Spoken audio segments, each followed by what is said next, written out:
Hello, hello. Thank you, Gabriel, so much for those biddies. I appreciate the biddies. How you doing? How's it hanging?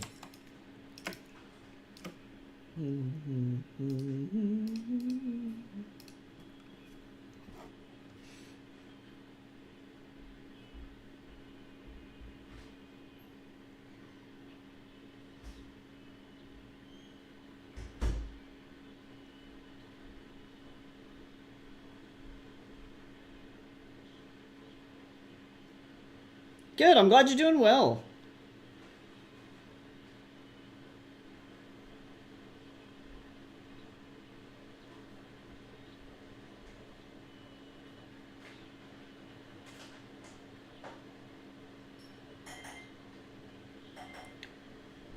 Oh, yes. Or, yeah, they were hugging. Yeah, this lady, she just got her eyeballs kissed and now she's not blind anymore. We were working on, I'm like finishing sending some messages here really quick, but we were working on this sequence. Let's see, this last sequence where they were, her grandma turned to her, they were hugging, and then, yeah, now she's not blind anymore, so yeah, grandma. Jason's making bagels at the moment, and then he has to go into work. He's floating about back here.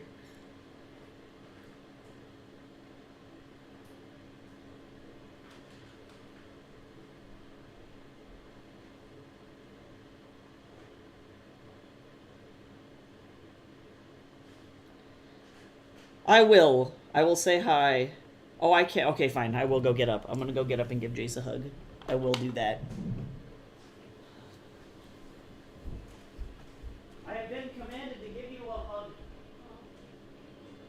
Oh, my body. Okay. I'm so sore. Oh, thank you. Okay. A hug has been delivered. My poor body is so fucking sore from the gym yesterday. That's okay. That's what I get. I want to get buff, so I have to just fucking deal. Hug delivered.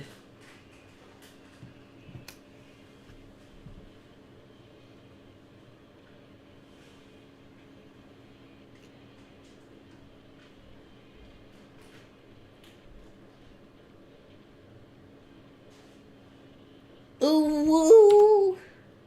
We love it. It's the love feeling. It's the lovey-dovey feeling.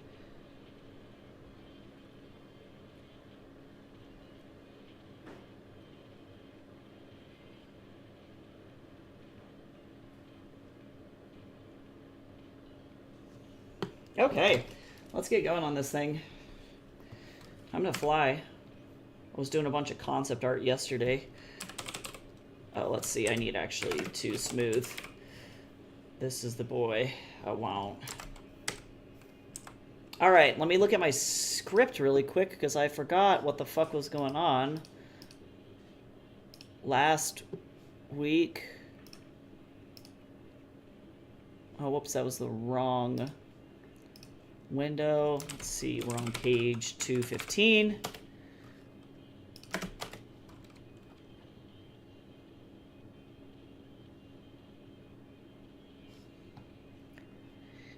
Okay. Got it! Well, it took my bot in the Discord forever to be like, you're alive! That's alright. Alright.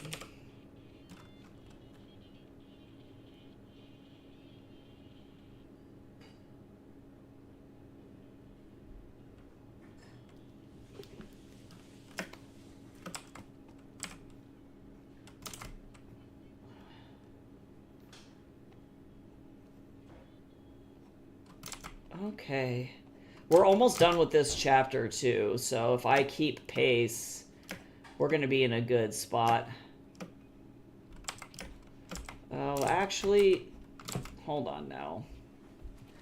There might be a chance that I'm not going to be needing to do any of this. Thank you for the bagel, Jace. I appreciate you.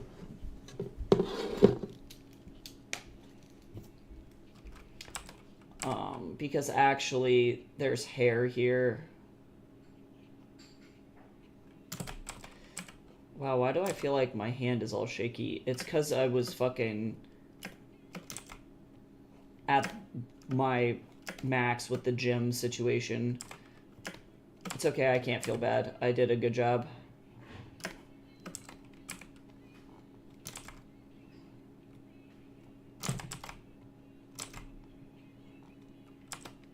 This is a beautiful song.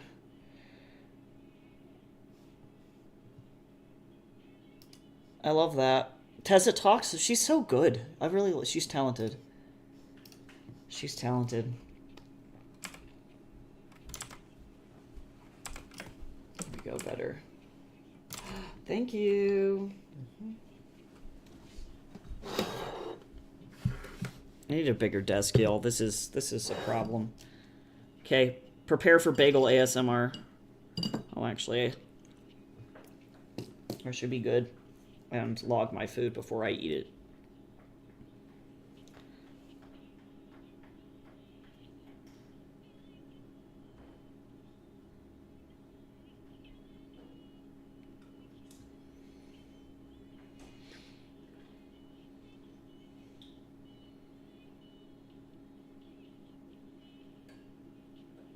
Scan that bagel. Scan the baggie. Use the technology. Okay, now bagel ASMR.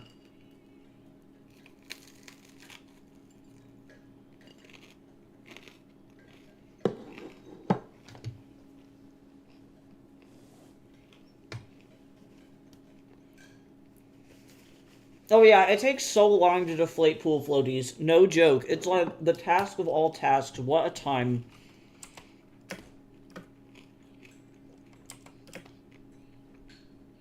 Yeah, it really does.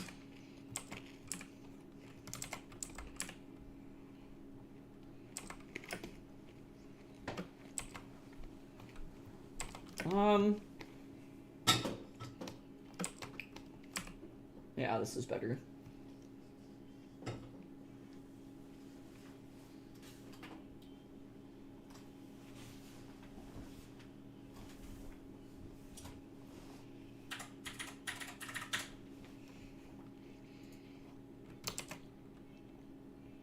It takes so much effort to inflate them and then so much effort to deflate them.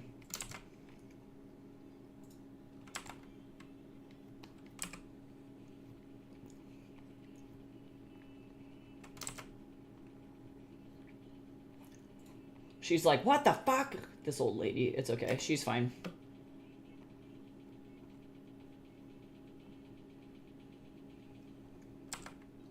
She's like, help! Yeah, this was, this poor old lady ended up literally going blind because she cried so much. She grieved so hard she went blind. Which is horrendously sad. Hi, Jace.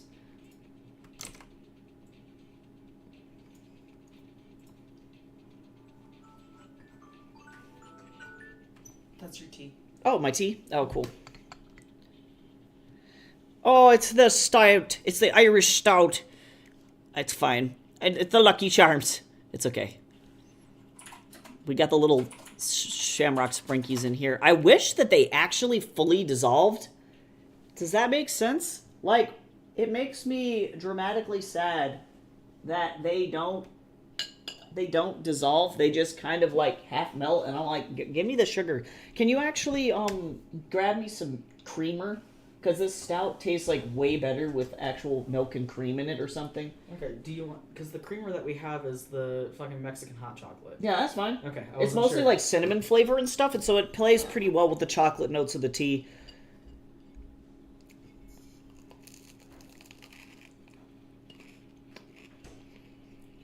Yeah, Lex Luthor's a little piece of shit.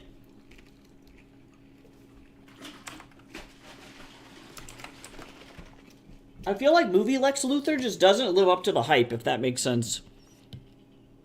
People are like, yeah, he's so obsessed with, like, killing Superman. And I'm like, yeah, normally he's doing a lot worse shit than this. Like,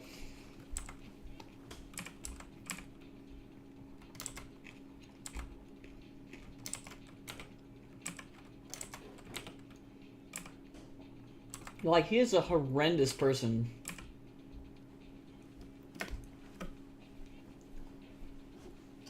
You could tell me that Elon Musk, or not, woo! That was a Freudian slip right there! Oh, but is it wrong, though? But is it wrong? Oh, no. Oh, man. Oh, I hate this place. Oh, man, I don't want to live here anymore. Oh. Okay, but, like, I'm done. I need to go fucking lay down. I hate this fucking place. Jeff Bezos does have more of the look, though. You're right. He's got the bald head and the, like, weird rocket ship. Elon Musk has had too many hair transplants to be Lex Luthor, truly. Well, to be honest, Elon gives off Dr. Doom vibes.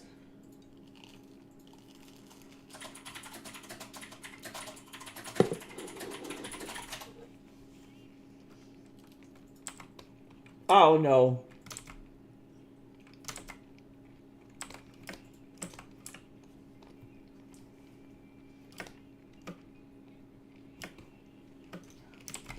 Yeah, I think it's a fashion choice.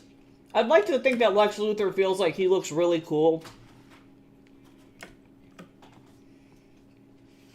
It is iconic. He does look nice. I feel like if he smiled, I'm like, God, just smile more. If Lex Luthor was not a fucking crazy person, he'd look great.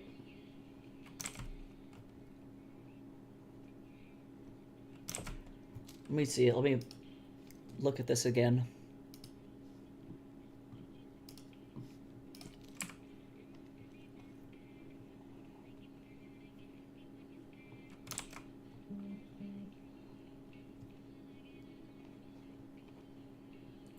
Tooth. She's like, what the fuck? Yeah, I love Dr. Doom as a villain. He's fucking great. Very well written.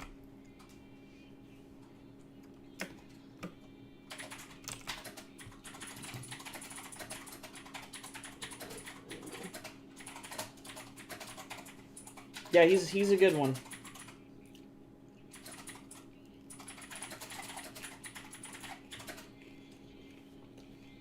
I like DC villains more typically, but Dr. Doom holds a soft spot in my heart.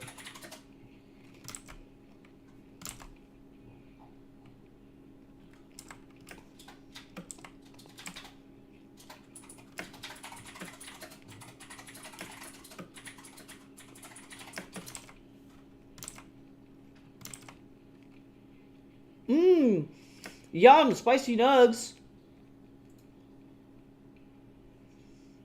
That does sound good.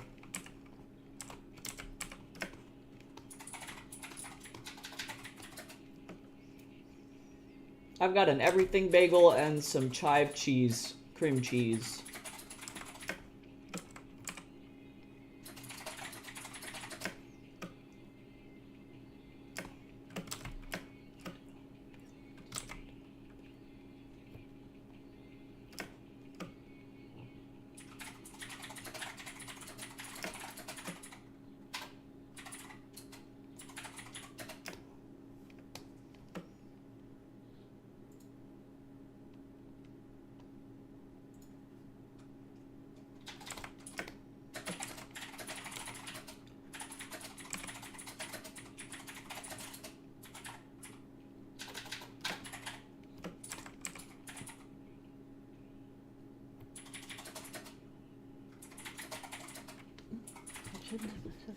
That.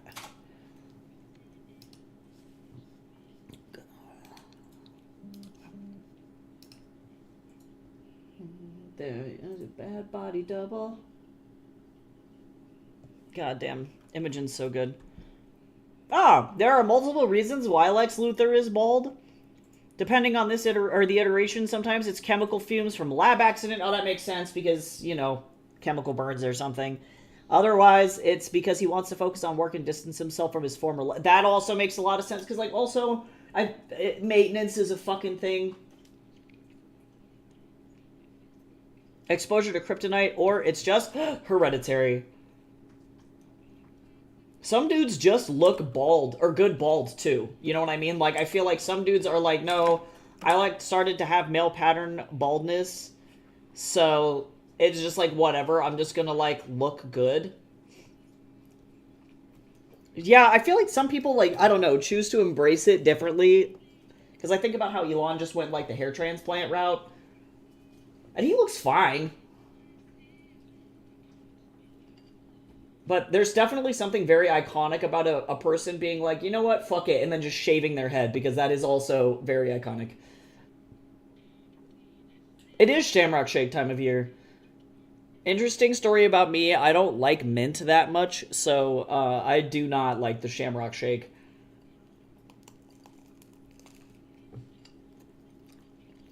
I should say mint desserts specifically. The only ones that I'll go for are specifically the Andes chocolates.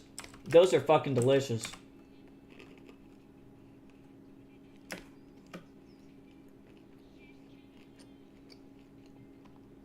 I would be willing to bet about $1 million that there is probably a birth parent Spider-Verse that they have already written. I'm not super familiar with Spider-Man comics, so I wouldn't be able to tell you off the top of my head, but it would not surprise me. Oh, see, yeah, Thin Mints I also will fuck around with, too. I bet you that's good. Did you like it?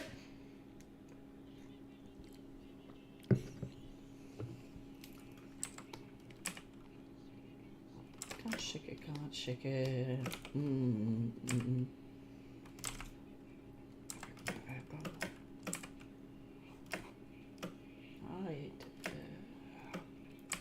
Nice. Amazing and good. Hell yeah. That sounds delicious. Thin Mints are good. I think I have an easier time with mint as a dessert when it's with chocolate. But, like, so mint chocolate chip is, like, not the worst for me. But as soon as it's just mint by itself and sweetness, I'm like, And so that's where the Shamrock Shake loses me a little bit. But I respect it. If people can eat mint as dessert in dessert form, I respect. Okay, I gotta give her old lady neck. Sorry, this is just the way. I don't make the rules, I just...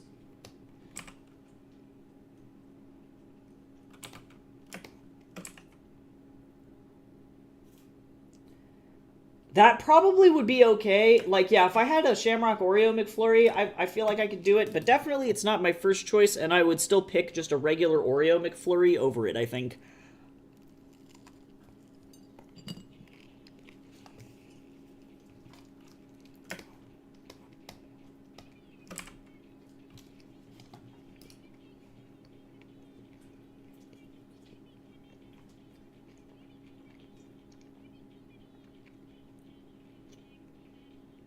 Ah, Jace, remember that girl that I was like, man, I swear to God, I've heard her voice before. She must have been a part of another group. And I was trying to think about the singer. It's not that I had heard her in another, like, group. I've just listened to her music before, and I didn't realize it. And I love her shit. She's so good. It's like the artist was K-Flay. She's fucking great. She has a really good voice. I've always heard the rumor that the Shamrock Shake turns your poop green. It definitely does. And it has to do with the dye that they put into it. Artificial food dyes do really weird shit to your body. But, like, blue food dye will turn your poop black, actually. Like, it's really bad.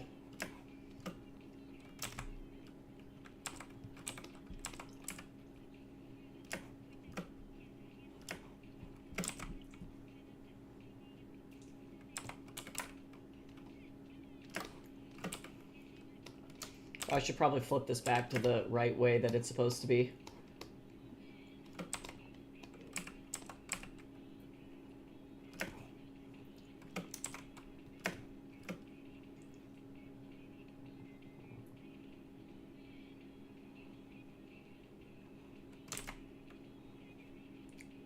The Fantastic Four movie better be good, damn it. Speaking of that.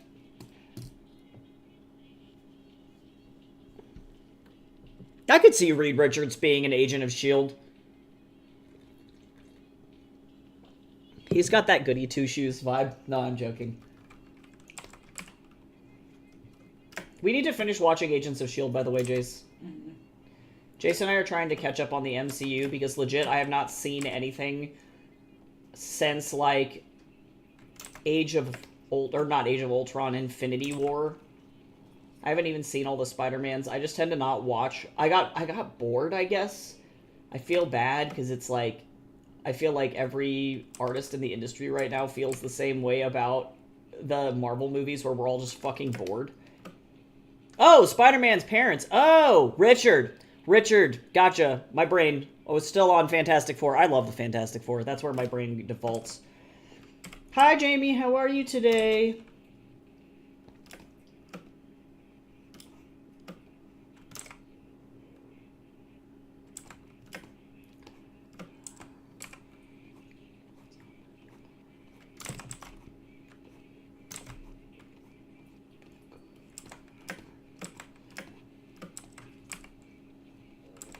Okay, let's see now.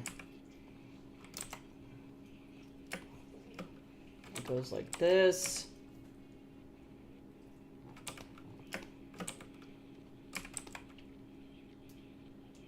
Oh my god, but they have, like, friendship chemistry, though. I believe that, actually. Johnny Storm is fucking so weird. And I do feel bad. Because I also think that he and I would be best friends. Honestly, Johnny Storm is, like, hands down one of my favorite Marvel superheroes. It's like him and Quicksilver for me. Holy shit. I love that little weirdo.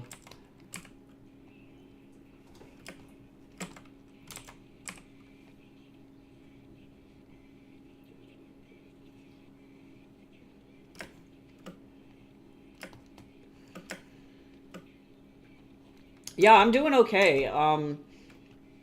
I am super sore from being at the gym. I don't know, Jace, how you feel if you got totally shit-rocked, but I know I definitely did from the gym. Oh, yeah, a little bit. I got shit-rocked. Like, I feel very... My body is like, what the hell is going on? So I need to take a rest day. Yeah, I typically, like, I've been working out. I just, because of everything being so stressful, I haven't been able to. So yesterday was my first day back in the gym. And, like, I shit you not, like, 3 months. And I was really, like, starting to feel not good. My body is physically hurting from sitting in this chair because I was overworking. So I'm glad. Also, do we have a self-care special? We do. Posture check, sit up straight. I'll try and stretch. Oh, Lord. I did, like, chest arms yesterday, so... Oh, everything's sore. And hydrate. I'm drinking an Irish Stout black tea today. Trying to get strong enough to carry Jace. I don't think that will ever happen, because as we progressively get stronger, Jace will only become more Maui-shaped, and then what will happen is he'll be able to just fucking chuck me like a spear through somebody else's body. So that's the strat, is that I am the weapon and Jace is the launcher. That's how this works. No, I'm just trying to, like, really my goal is to calorie pack as much as I possibly can because I am horrendously small. Like, hilariously small for a human being. I, like, can't fit in men's smalls at almost, like, any store, which is annoying as hell. And so it's so fucking frustrating to try and, like, actually buy clothes. So my main goal is really to just be able to put on enough bulk to, actually be able to fit in men's smalls. Yeah, me and Logan are the same height. Yep. I don't think I want to get that big, and I don't think it's actually physically possible for me to get that big, because for context, like, I am an ectomorph in terms of body type. So what that means is that I am, if we're looking at, yeah, I like this graphic a lot. If we're looking at this graphic here, the dude on the right, this to a T describes exactly how my dad and my body look like, even down to the, I love how they accentuated that you can see the nubs of the collarbones where they connect to the shoulder. Like, this is exactly what we both are built like. I mean, we're just skinny as fuck. So I'm not tall. My dad got the tall, and then I got all the Mexican short people genes. So I'm a giant compared to my mom's family, my mom's side of the family. But I don't think that I could physically get as big as Wolverine.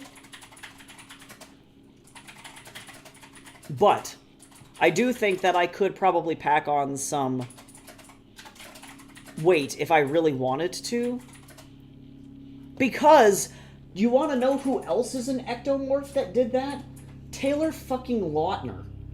Taylor Lautner was like this big around, and then for the Twilight movies, they were like, hold on, we need him to get big. And so, like, that's probably as big as Taylor Lautner could ever have gotten. Like, I don't think that he could have gotten bigger than that. But, like, knowing that that's how that would work, I probably, if I could, look like anything, if I were to really work at it and make it like my job, which that's kind of the goal, is to just really go apeshit. Taylor Lautner is where I'm at. I'm Wolverine's height and body type. Yeah, true. Wolverine's a little meat man. He's just like a little fucking brick dude. I'm built more like the Spot from Spider-Man. Oh, gotcha. Yeah, let me look at him again, because I bet you I could tell what body type that guy is. Oh, yeah, so I would consider him a mesomorph. God, I love the Spot. Yeah, the Spot is definitely a mesomorph. So those, like, mesomorphs are the most common, but they can have different, like, variations within them. And then ectomorphs and endomorphs are, like, the extreme ends of those. Ectomorphs are like really skinny beanpole dudes, and then endomorphs are like Dwayne The Rock Johnson or like Maui, like literally Maui. I think of that's like the best. I think most Celts, Jamie, are endomorphs, where you're designed to be able to put on a lot of weight, and that doesn't necessarily mean, yeah, I agree with Jace on that one. And it can be either like weight to survive a winter or weight to like throw shit, and that's why you get a lot of endomorphs from like Scandinavian and North like English islands cultures, because like I think about Hafthor Bjornsson, that bitch is an endomorph, hands down, because holy shit. But if you look at him, the main tells for endomorphs for me is that they don't really get defined. Like I look at Hafthor here, and he doesn't really have any abs. Like you can see him. He's a big dude, but he's not really like chiseled or defined like what we would consider a big ass dude to be like. He's not like a bodybuilder type. He is literally there. Like, or this one, he's actually in his bulk, which is great. He's just all body fat, but underneath that, he's the strongest man on the planet.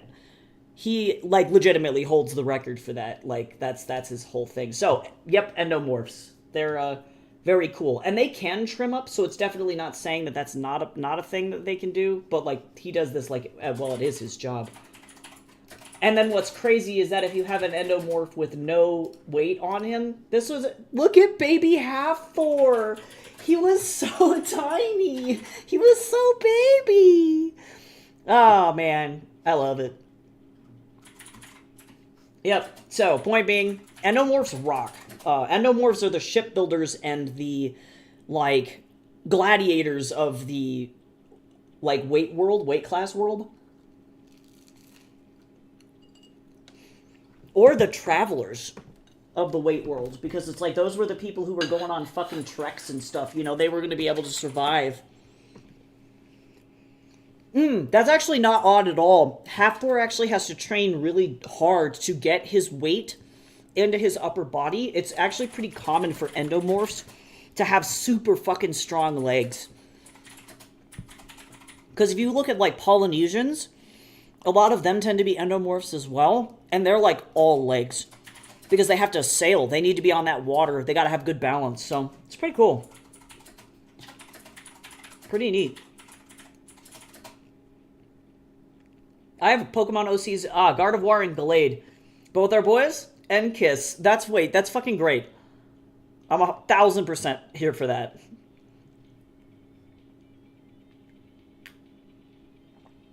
Maybe you are more on the ectomorphic side, Gabriel, but it's kind of hard to tell. Because I know for me, I think what defines ectomorph in my brain is it is very hard to gain weight. Like, I literally have to struggle to gain weight, because, like, these definitions are more about your metabolism than they are about your height, if that makes sense. So that's where that gets difficult, is, you have to really ask yourself that question, is it's like, if I were to sit down and I were to just eat every single thing that I wanted all the time, would I gain weight, or would I struggle to gain weight? Would I stay the same? And that's really where ectomorphs, I think, like myself, have particularly intense weakness. I got the weakness.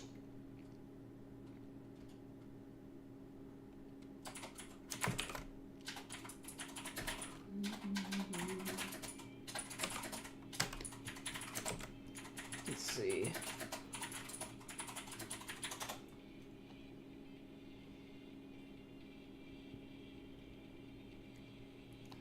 Yeah, that's how Hathor had to do it. Like, totally, Jace. You have to, like... Yeah, because ectomorphs, you have to make eating like it's your job, and endomorphs, you have to make weightlifting like it's your job. It's, yeah, it becomes, you have to be the most physically active bitch that ever lived.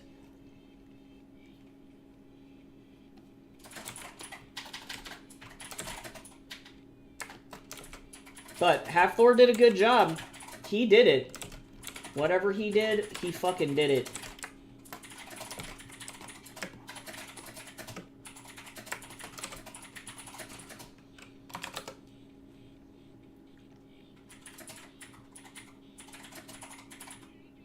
Well, then you don't want to feel like you're fucking starving, you know?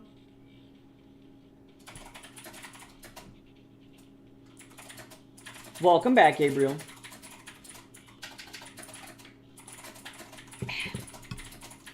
My little body hurts so bad. It's my back.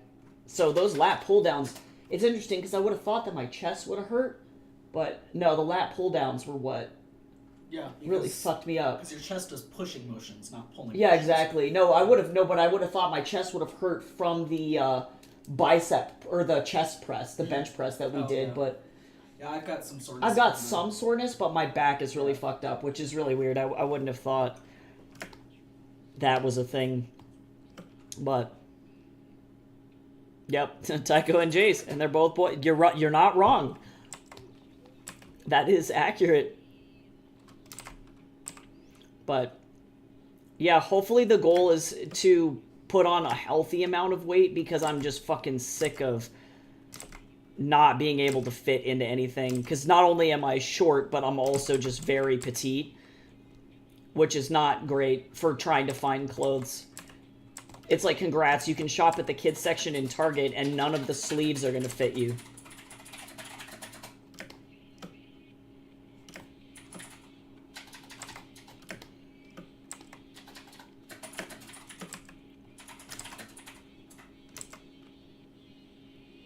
Yeah, definitely. Yeah, Jace is built for combat. I was built to die. Like, well, I'm a Usain Bolt. Ectomorphs typically are built to be runners. So, that's the question. You can convince your body to not do that and to be more of a weightlifter, like powerlifter build, but it does, like Jace was saying, you have to just completely change how you go about eating and what you do there. So that's the real challenge.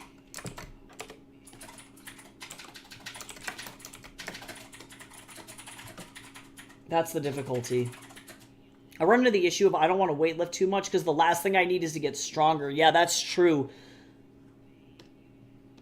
Yeah, because you don't want to bulk up too bad. You know, like, yeah. And that is what endomorphs definitely are good at, is it's like bulking.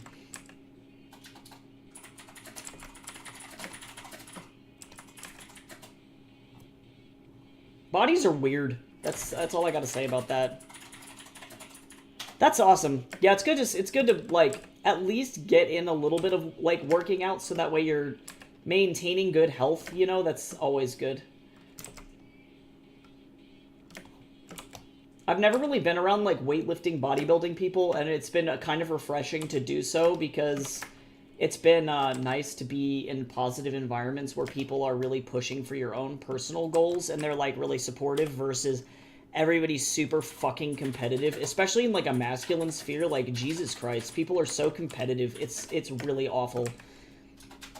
You have dudes who are like, well, I could lift like 4 times as much as you, and it's like, yeah, well, you're also fucking 4 times my height, you asshole. Like, so I think the biggest thing endomorphs should concern themselves with is diabetes. Yeah, totally. Yep.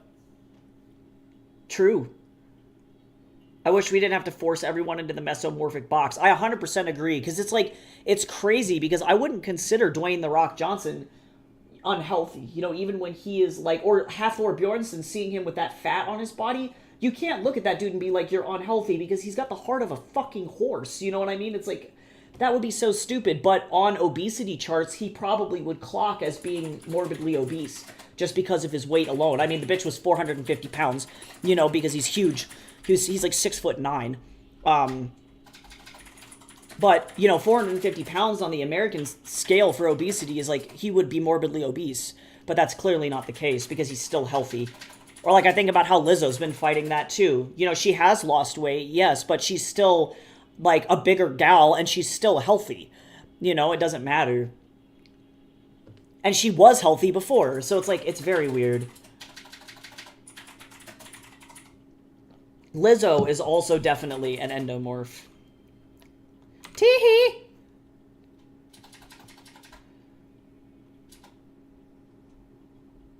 So, definitely interesting.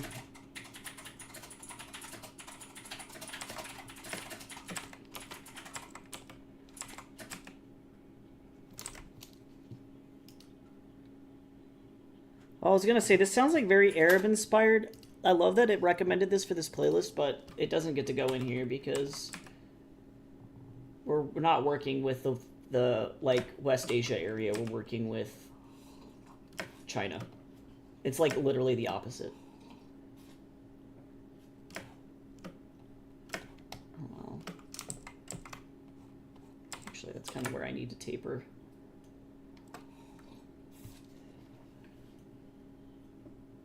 Good. Fortunately, my body's weirdly healthy on those metrics. Yeah, see, so that means you're doing nothing wrong. You're literally in the perfect place. And yeah, to the surprise of the doctors, right? Because, they must assume that, exactly like Jace is saying, that because, you are so strong, that clearly something must be wrong. You don't have a weird twink Marvel body, so therefore, you must be dying. John Cena. Do, do, do, do.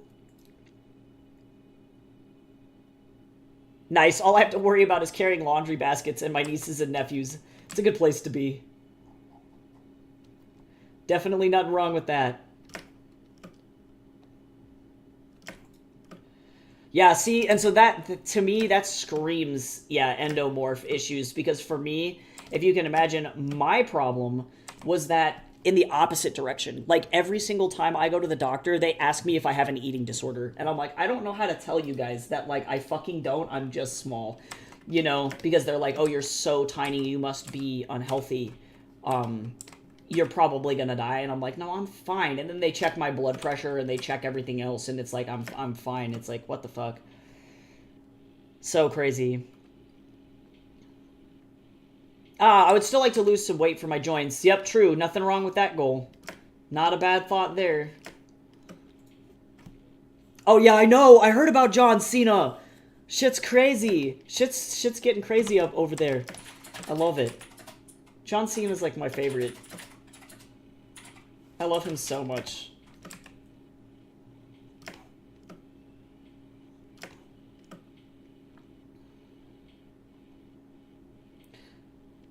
Yeah, you just gotta make sure, Jamie, what you'd have to do is really calorie count, and that shit fucking sucks. I hate doing it because I always forget. But where I'm at, because, like, you and I have the opposite problem, so you have to make sure that you are 250 calories under your deficit. So even if you work out, that will help you get under that deficit. But do things like more reps, lower weight for endurance muscle, lean muscle, instead of low reps, high weight for bulking muscle. So that would be the difference. That would be like, yeah, that would be the main thing there. And then making sure you stay in the calorie deficit versus me, I'm doing the opposite thing because I want to bulk. So I'm going 200 to 500 calories in the excess. And then I'm doing bulking exercises specifically. So low rep, high weight. And then you could also focus, if you can handle it, on cardio. I fucking hate cardio, so...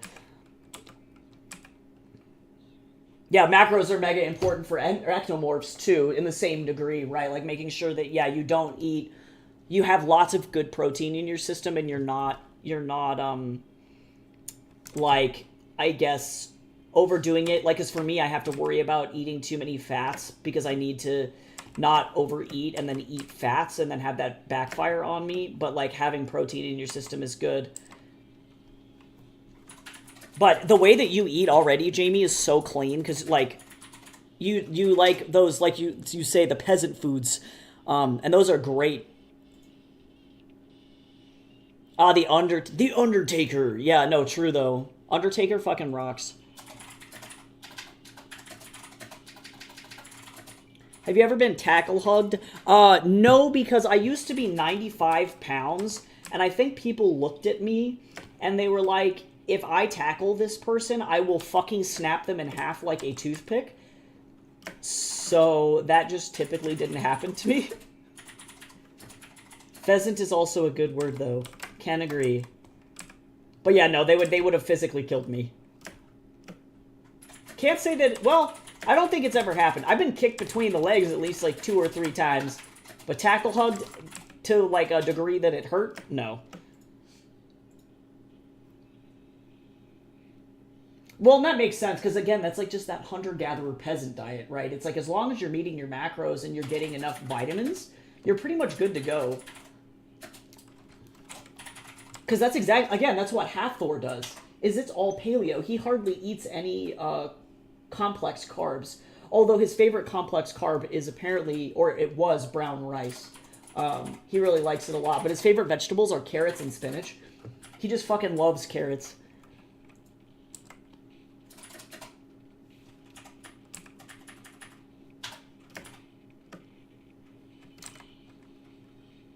But yeah, like, definitely, using,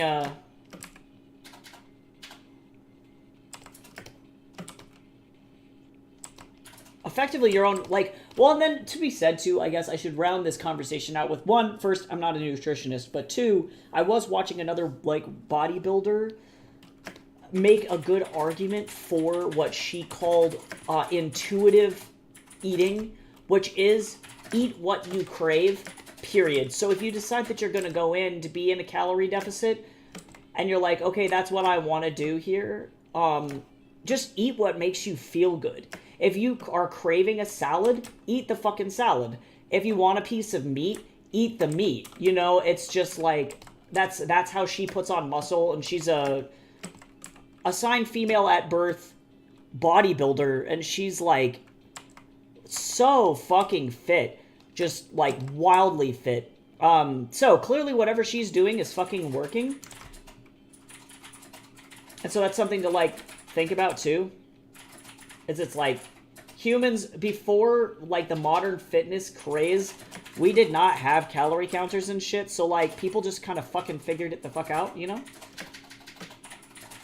I'm on a seafood diet. I see it and I eat it. Exactly. Exactly. Oh, didgerido's another good one, too. Yeah, I just eat what my body needs. Yeah, and to some extent, if it works, it works. You know what I'm saying?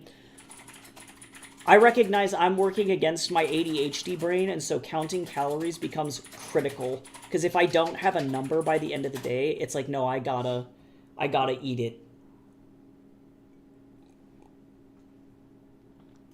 Oh, yeah, true. That's a good thought, Jace. Yeah, because that's what I've been having to do as well, is it's like, if I don't fucking have this calorie counter app open, I just will fucking delete the need to eat out of my brain. Oh, drinking tea. I just took a sippy, but I'll take another one. Yeah, because again, the endomorphs, man, it's the Irish winter body. I'm serious. It's like, hold on, we're going into the famine, and then they do really well. Or for Scandinavians, it's like we're going on a Viking, I have to bulk up. Or for Polynesians, it's like, hold on, we're seafaring. You know, it's like we're gonna go out onto the ocean for like months. Effectively, I feel like the best way to describe an endomorph is it's like if you can trace the culture back to any kind of long nomadic journey, that's where you're going to find the most endomorphs, which is why you also, like, you don't see a lot of endomorphic Chinese people except in regions where they were doing nomadic hunting and gathering in certain areas. So certain ethnic groups of China do look like that, but, like, for the most part, you don't see a lot of Chinese endomorphs. Or if they do, they look like the Buddha.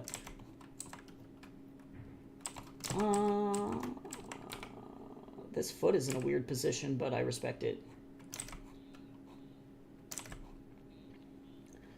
I just need to come to terms with the fact that no matter how much weight I use, I'm going to look more like Luisa from Encanto. No, it's true. But yeah, and that ain't a bad thing, right? Like, understanding yourself and understanding, like, your body and your, I guess, like...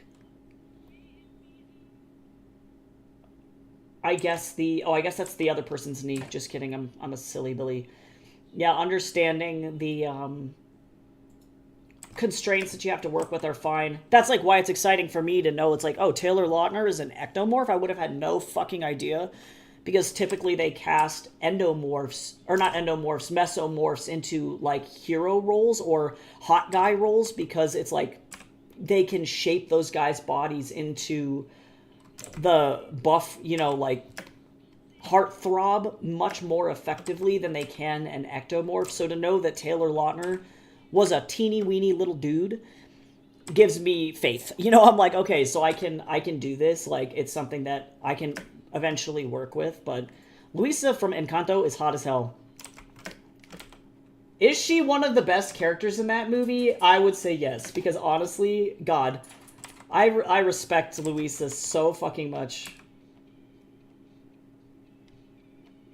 I'm actually bring this in just a little bit here. I don't want to totally destroy her body, but... Lear! Hello! Oh, good. It keeps me from forgetting to eat. That's good. I'm glad that you're like... You got a method. I need to also do that. I have notifications on, but... I now have an accountability buddy that I have to do that with. I have a friend who's also trying to now get stacked. And he's, like, fucking suffering. His first gym day in a long time was yesterday as well, and he was not happy about it either.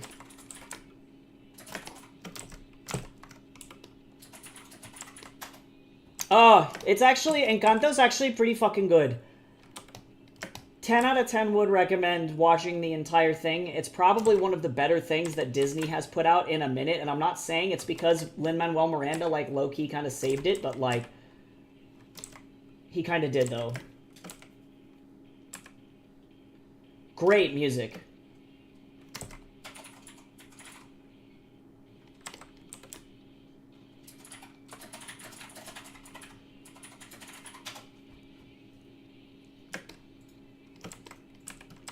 Whoops.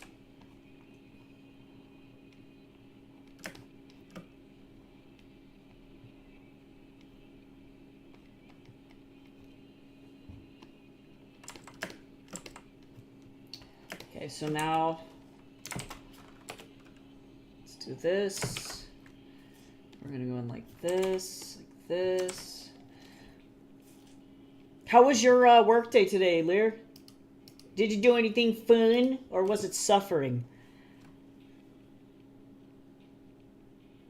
Ooh, I got a new coffee mug from a local potter. Oh, yeah. I love that shit. That's amazing. I love finding art friends.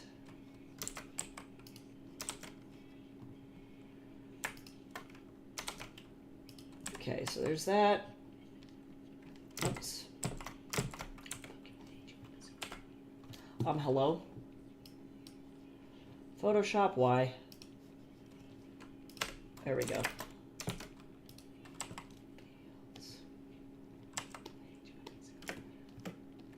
Nope. Just kidding.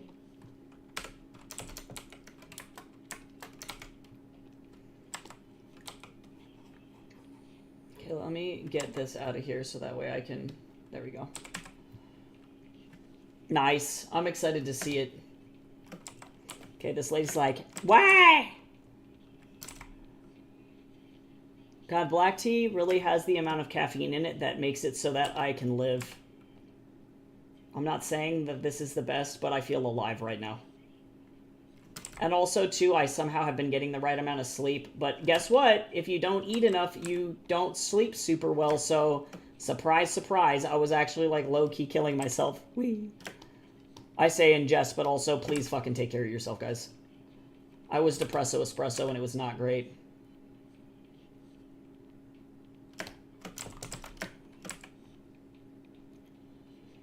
We had a small order, an extra hand, so it was fast, but now I suffer. Stocking shelves hurts my footsies. True. And I feel like people are like, why don't you just get the nice shoes? And it's like, that shoes only help so much, man. Like, you can only do so much before you just cry.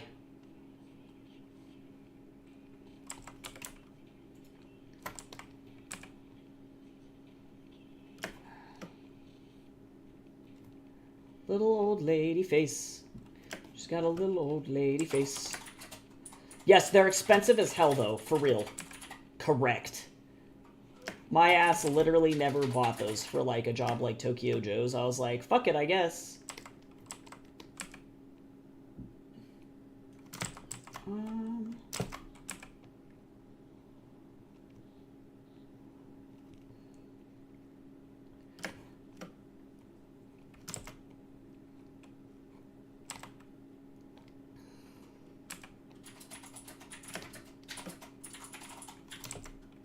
This lady looks like she got shot. She's okay, though, I promise. She's just having a breakdown.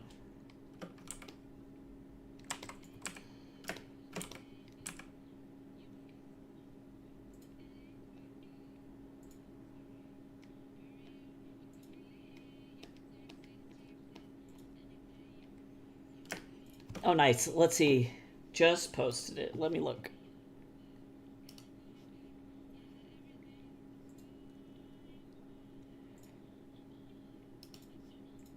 Oh, that's so pretty. Wow, this is such a beautiful mug. Yeah, so beautiful. Yeah, wow, that's gorgeous. Gorgeous, gorgeous, gorgeous. Very cool. You'll have to let us know where that is so that way we can go and support them too. I always love, like, really nice ceramics. That definitely, for me, screams like, okay, I need to get everybody Christmas gifts from here.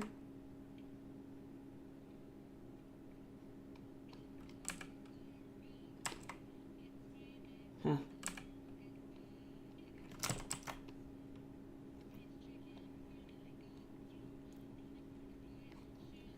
Been watching a lot of Chinese animation lately, and I've been feeling particularly inspired to work on this. Uwu! This is the second time we've been in Uwu today. We've been uwooing it up in here.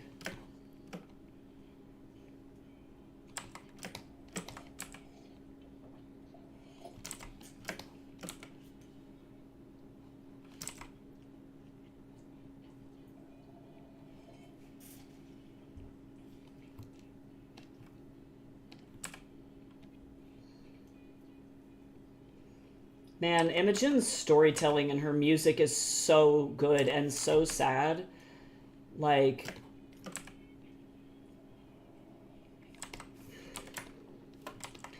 I haven't listened to this song before. I feel like people don't know her. This lady's music is so... She's like next level shit. Holy God, she's so good.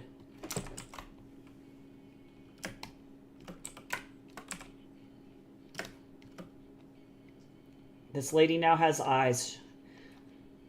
Feels good.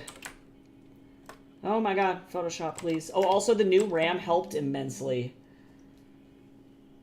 Time to feed the Snorlax.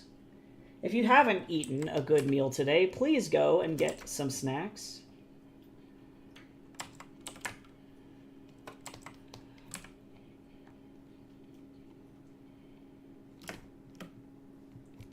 actually going to turn off this thing for the other layer here because I can't fucking see.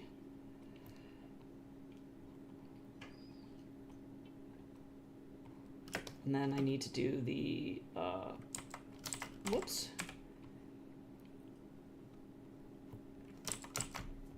The amulet also, or the necklace, the charm needs to be here.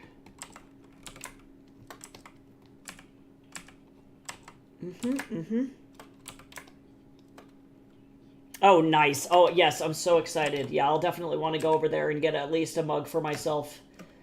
Because I always get sad when people are like, yeah, I'm a ceramicist. And I'm like, okay, but are you good, though? And then they're not really that great. But then sometimes you find potters that are like, oh my god, their work is so, so good. And as soon as I see that, I'm like, oh, I gotta support. Must support immediately. You know what? I'm actually, because there's so much cross happening here, I'm too lazy to try and do this. I'm gonna go ahead and, oh, and I also forgot to select the inside of this thing. I'm actually, after I finish this panel, gonna get up and take a quick break. And it's tough because I have to, I don't know, I'm trying to not stress too much about this audiobook, but, like, I'm trying to prepare for a Kickstarter, and I have, like, I don't even have that much left to record, so I need to just be calm and know that I'm going to get through it. Because getting through this comic is also important, too. Actually, yeah, let me go over here. Is this the pearl? Let me go like this. Actually, the beads are a little bigger.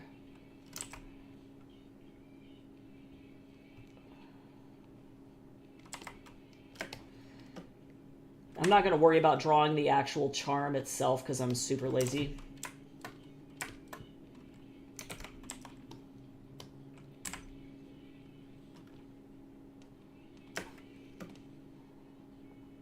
Now I just have to do this manually because it'll make more sense for me to do it this way than to suffer.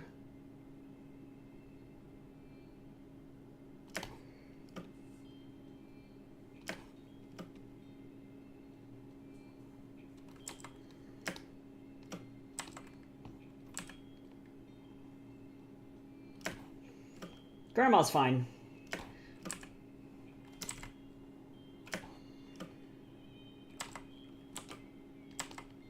Hi, Gamby. How are you today? Good to see you, friend. YouTube is actually working. The YouTube chat isn't, or at least displaying it on stream. But yesterday, like, Stream Elements was having a heart attack, but they fixed it. So, long story short, we are good. I was sad that I could not stream yesterday.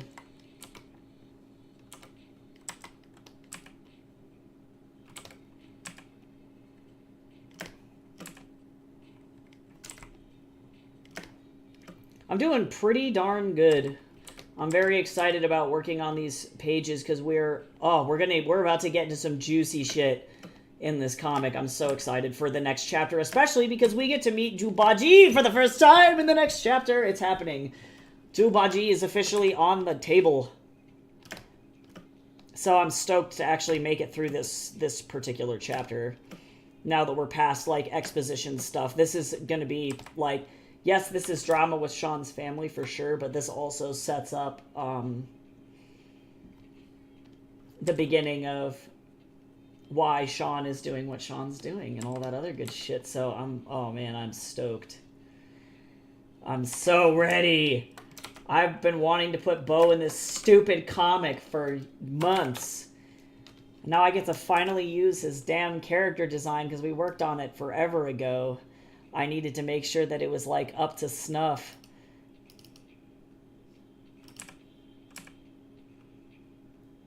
And he looks great. I'm so ready. I'm ready. I love his stupid face.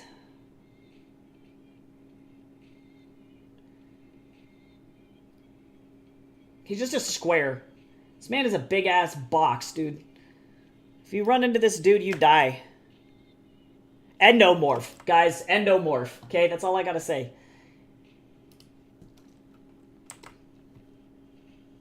We were talking about endomorphs, ectomorphs, and mesomorphs in stream earlier, and I'm like, yep. Baji, Jubaji, endomorph. Literal brick wall. I picked up the strawberry Perrier as well as pineapple, and the pineapple, I like the pineapple more, but the strawberry is good too. I haven't had flavored Perrier. That's good to know that they're tasty though. Okay, I'll be right back. I'm just gonna take a quick break to stand up and walk around. And then I'm gonna come back and then we can keep going on this this thing. So BRB.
Okay, thank you for bearing with me.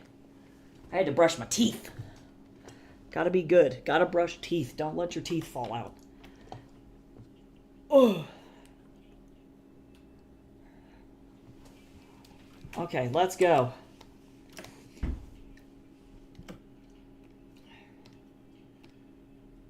Let me see here.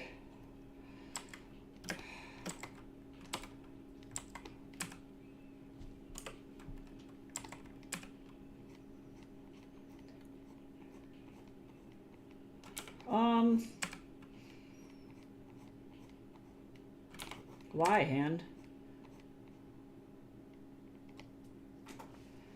Love being able to draw Wukong with these, like, beautiful fucking eyelashes.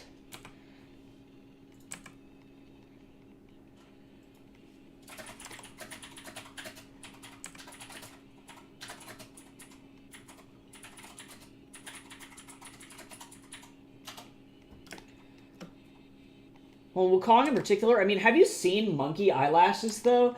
Because, like, I was like, nah, this guy's gotta have the most insane eyelashes.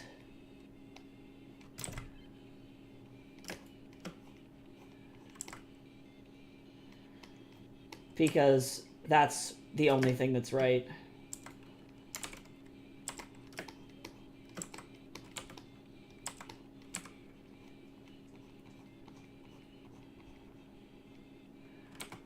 Only thing that makes sense. True. They're like, what extensions do you use? He's like, I don't.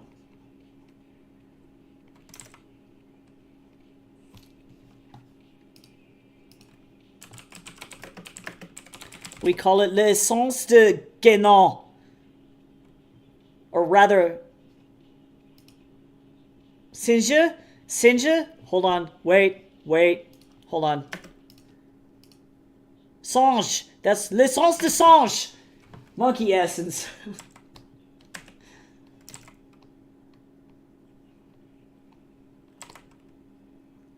Hello? L'essence de Sange is catchy. That's funny.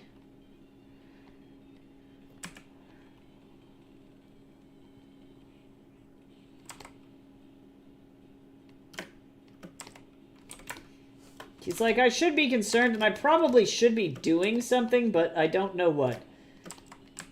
He's like, I don't... Mr. Man, do you want to come up here? Come on, you little rapscallion. Get up here. Oh my god, he's such a rapscallion. That's all I gotta say. He needs bigger eyebrows. This man has chunky eyebrows. Sir, can you please not try and burrow in my crotch? Thank you. Hey! You defeated the pool floaty. Pool floaty to death. I should do something, but I just don't know what. He's like, I'm just gonna sit here. Had to use pliers and a vacuum cleaner. Honestly, true. Mr. Man, no. You're not allowed to get on the tablet, okay? You gotta just stay here. Please. No, Mr. Man. Okay, if you're gonna do that, go bother Dad. Get out of here. Go bother Jace. But Jace is wearing all black. I'm sure he's not gonna appreciate being covered in white fuzz.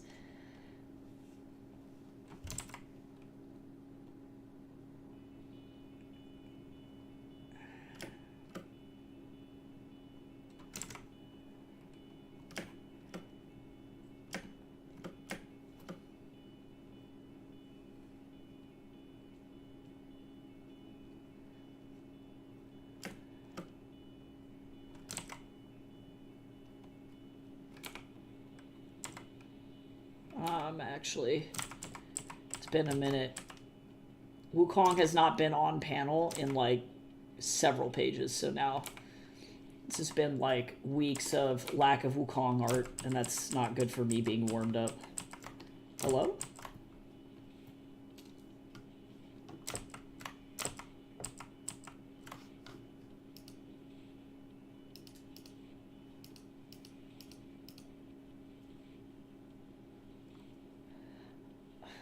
God, I hate that.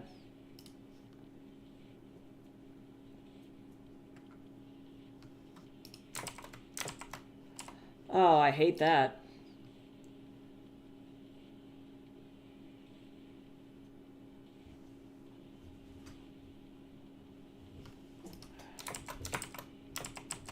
No, because that was...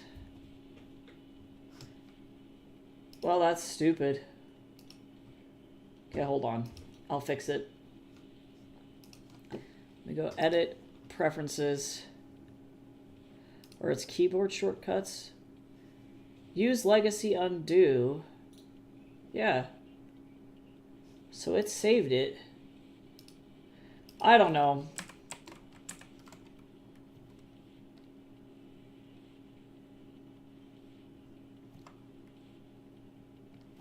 I don't know.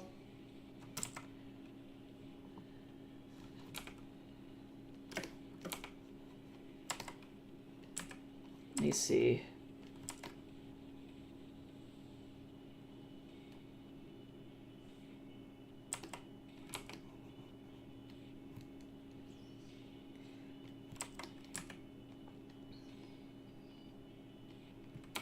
I'm actually going to go ahead and turn this off. We're going to kind of scrunch his face to one side.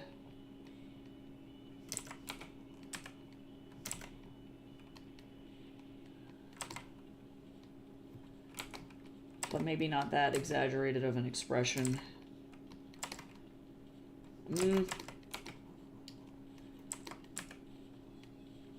Damn you. It's been a second. There we go. That's fine. Look at him. Do you actually... He actually cares. I was playing Pokemon Sword when I encountered a Machop, so I named it Mr. Man. Oh, excellent. Oh, and then the Machop was a girl.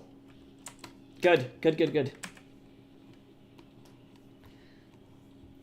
It's just the movie She's the Man, except with a Machop.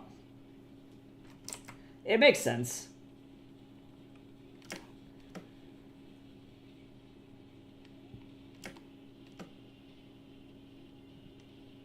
Oh yeah, right papaya? Completely different ballpark. It's so weird, because I treat green papaya like a vegetable. Because I love green papaya in salad. Oh my god. Did I stutter? Like, Mr. Man flexes, crushes a pineapple in between her thighs. Like, yeah, I love it.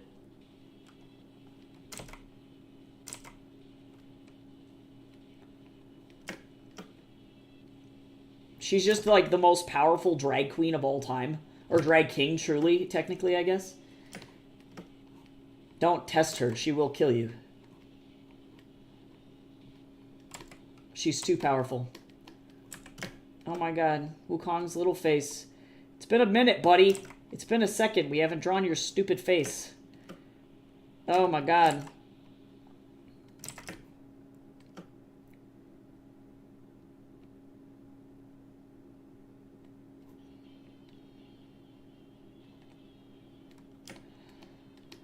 Wow, what a time to be alive. Yeah, screw humanity, return to monkey. Did you mean the entire plot of Planet of the Apes? Or Planet of the Apes, that's what I mean.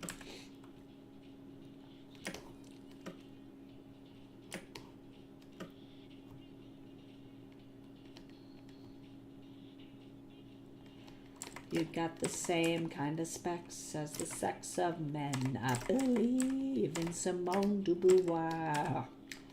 Fucking studio killers. So let you play, so save your cliches. I'm not a typical Simone.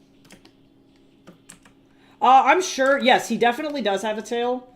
Let me open up the last page that he was on.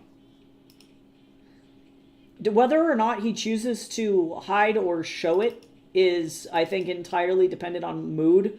But I think most of the time, like, out of practicality, he definitely prefers to have it out for balance, because otherwise he gets, like, fucked. So, yeah, he definitely... All of his pants have tail holes in them. But yeah, he has definitely been grabbed by the tail and dragged before, which is not great. It's very difficult to catch him by the tail, but if you do, yeah, that's a... Yeah, if you're using Legacy... You suck. Hello? Hold on, I'm gonna close this and reopen it. Fucking Photoshop.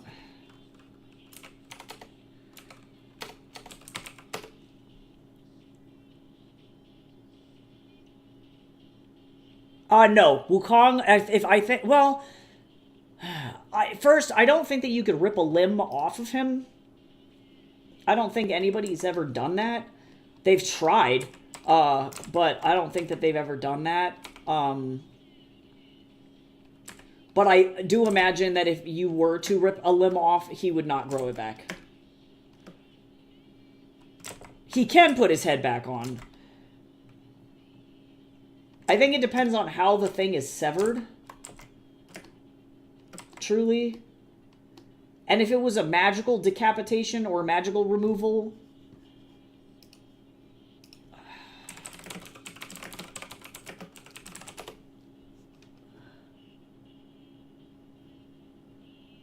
I see. So actually, according to lore, truly, I haven't encountered this, like, particular scenario, but because he's actually made of... I see. It's because he's immortal.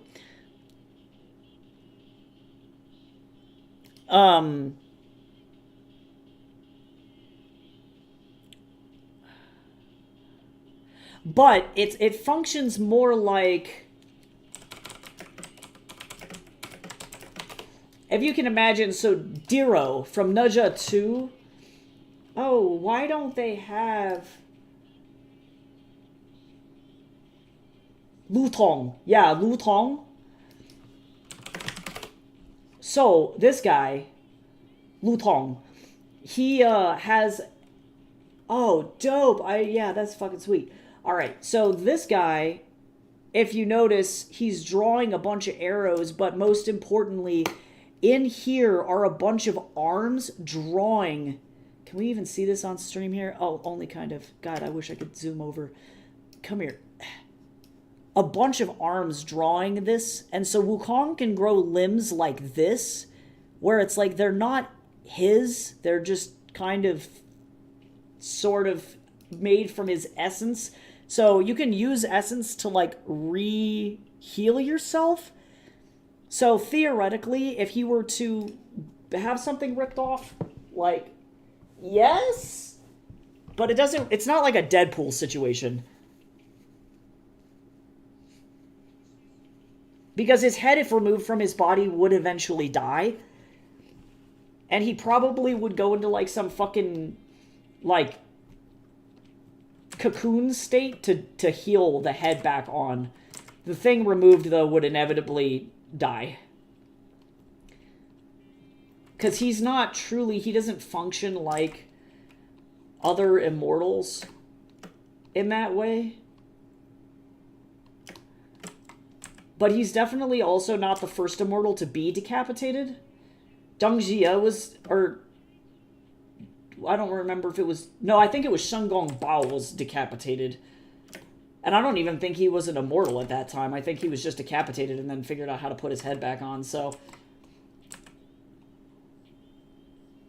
Using the power of, belief, you can fucking do anything, I guess. But in my comic in particular, it's a lot less likely for those things to happen. In my comic, he can get shot. So, it's just kind of one of those things. I think it depends on who's interpreting the myth. Because, like, you have to view Journey to the West as, like, in the same vein of Dragon Ball, right? Because Dragon Ball is based off of Journey to the West.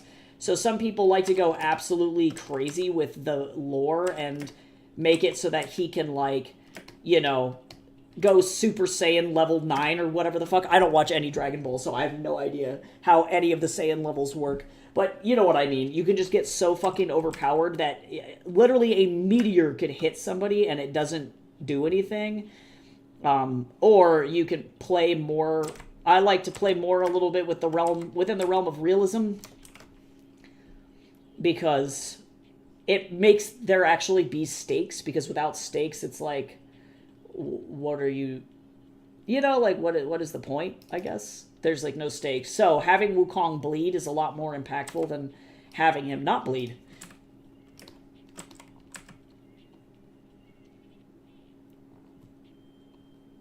Because immortal magic can't stop bullets. That's just the way that it goes. And I think Zheng Jia did a great way of demonstrating this, like as a film. Because even though you have somebody who is he was immortal at one point and is a trained assassin or like a fighter, he's like a general. Sure, he's really good at what he does, but if you kick him hard enough, he still bleeds, or you can still die.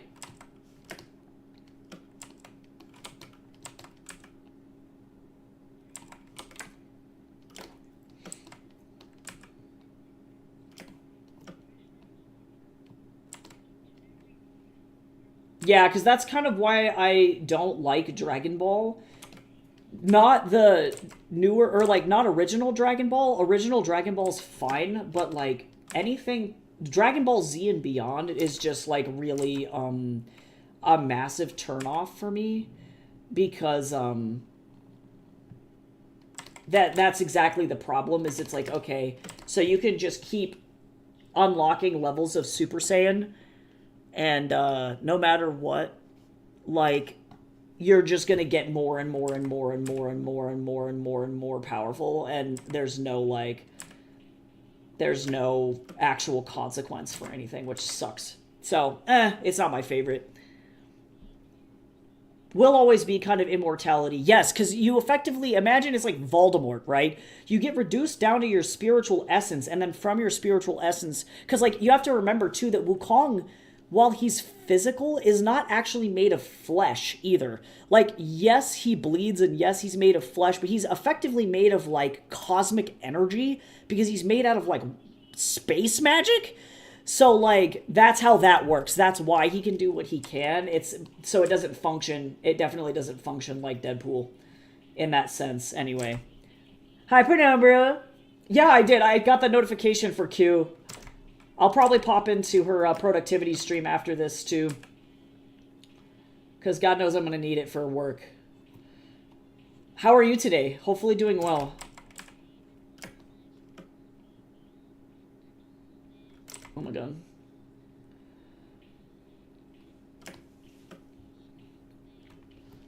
Yeah, because you can be 100% invulnerable. There are definitely gods that are 100% invulnerable, but that's because that comes with their kit, if that makes sense, right? Like, certain gods have certain skills.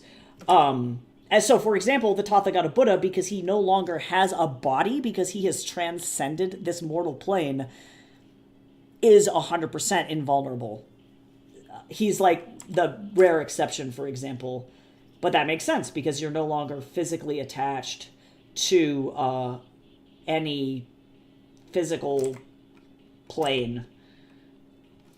But other gods can definitely bleed and die. So, Lu Tong being a perfect example of that, or Sun Gong Bao, or... Of course, you can get reincarnated, right? So, are you even, like... I don't know, like, truly dead, I guess, at that point?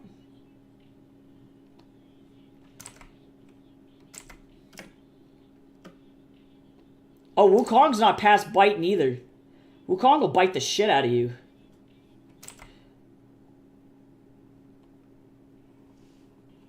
I think people forget that Wukong is literally not past, like, I think about his princess, or, yeah, the Princess Iron Fan fight. He literally turns into a bee and flies up her nose so that he can sting the shit out of the inside of her mouth and her nose. He does not care.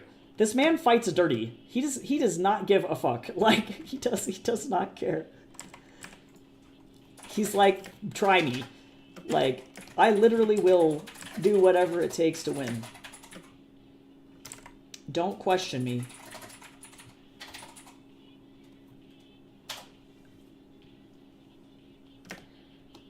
Oh yeah, sand in the eyes. He doesn't care. Well, and like I think he tries to be honorable to some extent. Like I think about the fight with the that'll come up with the Yellow Wind King, and it's like you try and play by the rules and be good, and then somebody throws sand in your eye, and it's like all bets are off, bitch. Now, if you want to fight dirty, then we'll fight dirty.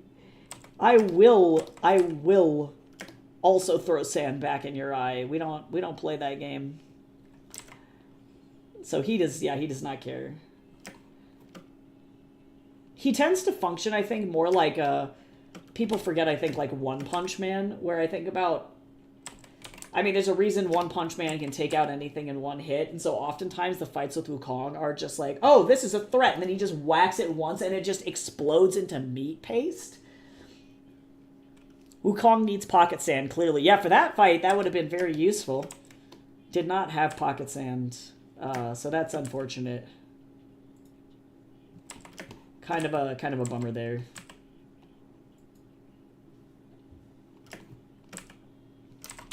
Pocket sand is important.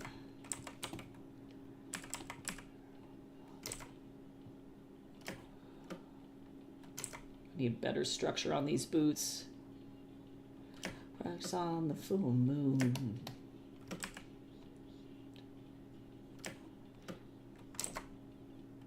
I've been drawing these boots kind of skinny up until this point, and I realize that structurally that's not right, so we're just going to slowly change the shape of the boot over time, and people will be like, wow, this person improved, and I'll be like, yes, look at that.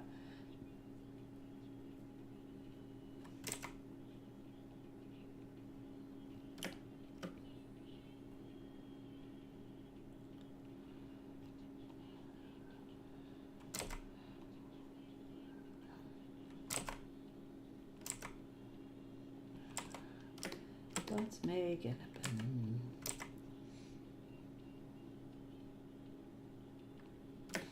I think it was mostly just because I had trouble drawing shoes before, to be honest. Now, though, I have a better... I saw a really good tutorial on how to structure shoes, and I'm like, oh, like, shit makes way more sense. And so now I have significantly, like, less issues drawing the shoe.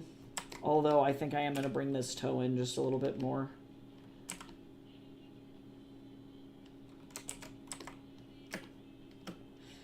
Yeah, so that's fine.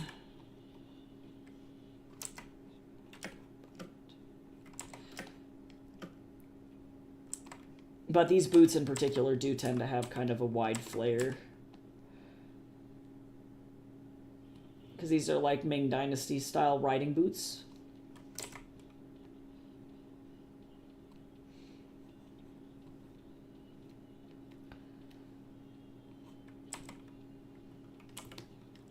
Yeah.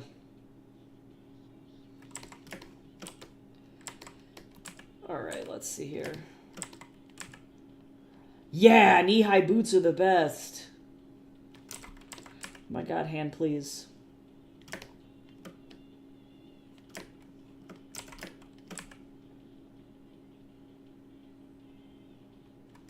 Hello?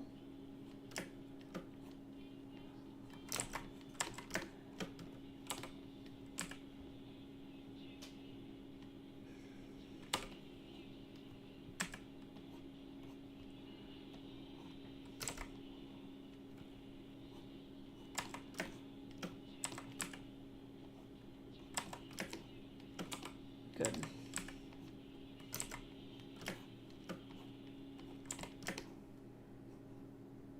Take pity on it, Wukong. Don't just kill it.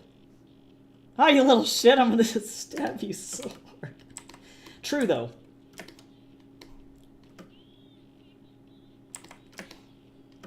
True, true, true. Oh, did it? Oh, it got blocked. Yeah, just let me know. If at any point Cal's not over there and shit gets blocked, please let me know. Because I can go in there and fix it. It just takes me a second to just open Twitch up. Yeah, if the auto mod, for whatever reason, grabs you.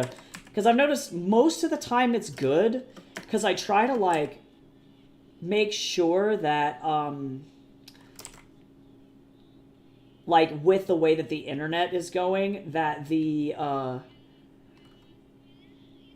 nature of people doesn't tend to rear its ugly head. So the automod is really good at, like, preventing transphobic and homophobic slurs, but then also means, unfortunately, because you have to turn on the automod pretty high to be able to catch those things. That means that regular shit also gets fucking auto-modded too, so just let me know. About I'm gonna stab ya. It's like, shit's fine, but violence? Not in this, not in God's Minecraft server.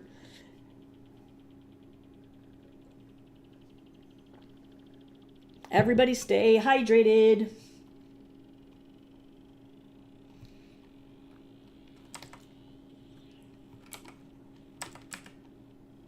Damn, the toe on this shoe.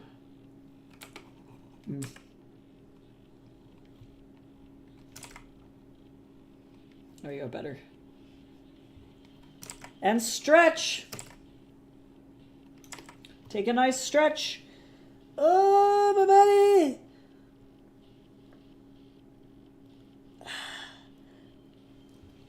I might have had this exact train of thought with a spider before. You're like, look, bud, you had your chance. You had your fucking chance, and now you're evil. I have labeled you evil.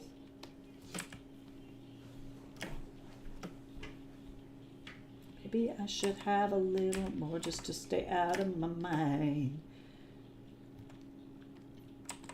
But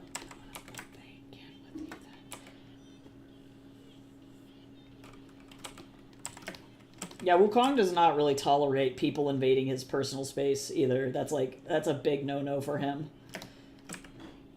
He's like, you need to figure your shit out or get away from me.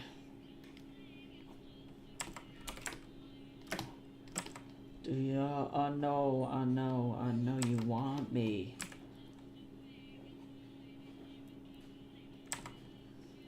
There we go. I think Wukong just enjoys being, clean.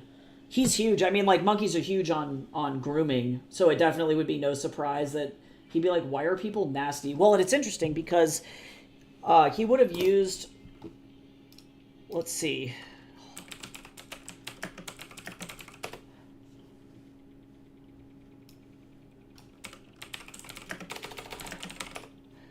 So he probably would have used a tabo, is what they're called, for most of his life. This is a tabo, and you keep it, like, you can use it to wash a majority of your body, but, like, also this is the Filipino version of a bidet, pretty much. So you keep it next to your toilet, or in the bathroom just in general, so you can, yes, use it to clean yourself, like your body and your head, but, like, mostly you're using it after you use the restroom as well.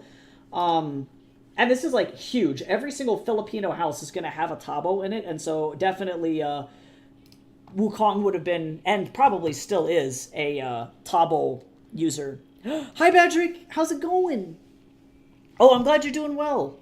I found Robert Louis Stevenson was off his face on drugs when he wrote Dr. Jekyll and Mr. Hyde, so that's why the writing's bad. To be honest, I just don't like his writing style, period. So I'm actually, like, I don't really like Treasure Island either.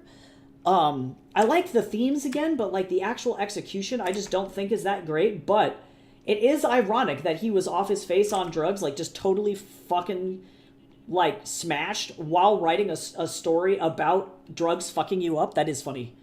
That is hilarious to me.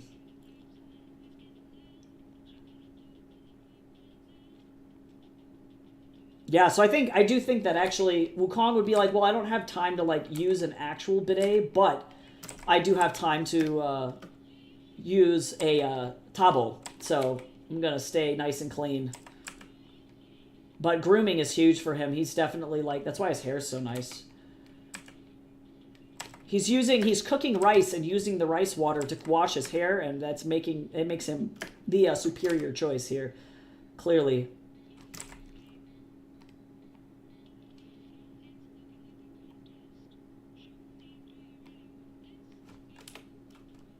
Oh, too far.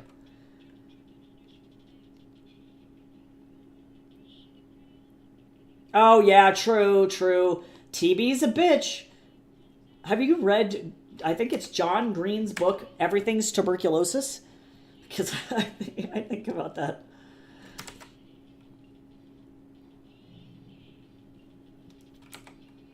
Yeah, unlike Lewis Carroll, who actually was legitimately just blitzed out of his mind. Absolutely fucking completely blitzed. It's fine. Yeah, he literally would be so mad if he was Stinky. 100%. Rage stink is real. Because he grew up in a literal tropical paradise where, like, access to clean water is a very real thing. Oh, let's see. Where do I want to put this tail? Because I don't want to curl it. Well, no, because it'll cross. What I'm going to do is I'm going to bring it up and over this way. Yeah. I spent longer than I admit worrying that my space heater was broken when it's just unplugged. There you go. Well, I'm glad it's not broken.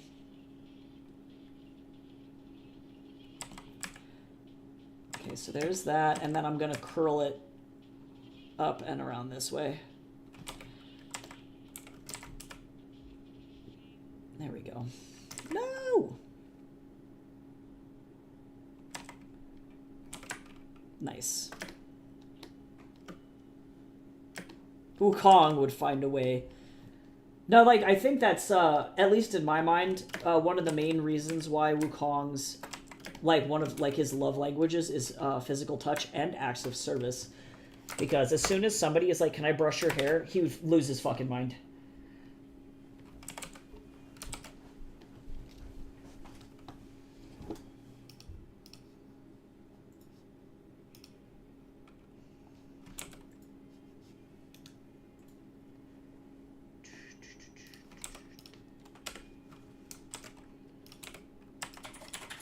Let me get these boots. Boots. These things. Oh. Bye, Jace! It was good seeing you today while we could in the streamy. And I hope you have a good day at work and that it is not stressful. Oops.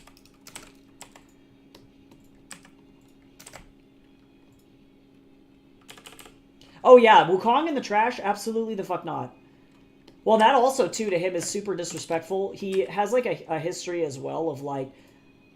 There's an entire reason, that's literally the whole reason he waged war on heaven, was because he was so disrespected. He literally was assigned to the role of shit shoveler. And he was like, oh, you guys, that's how you guys feel, is that you think I should be shoveling shit.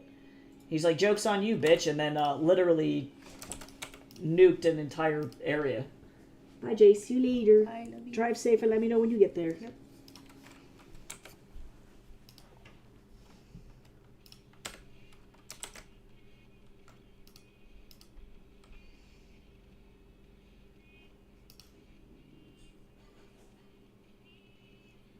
Also, too, I don't know what happened here. But it doesn't matter anyway because this is going to go like that. But this is in front.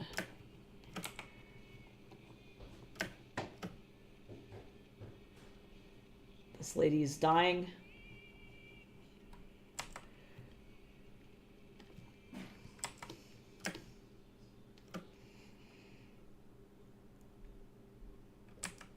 It's true. Yeah, no, he's definitely probably a skincare and hair care guy.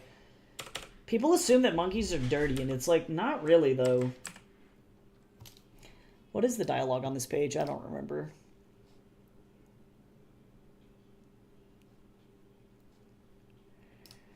Just confusion. Oh, and I need to look up a better mantra.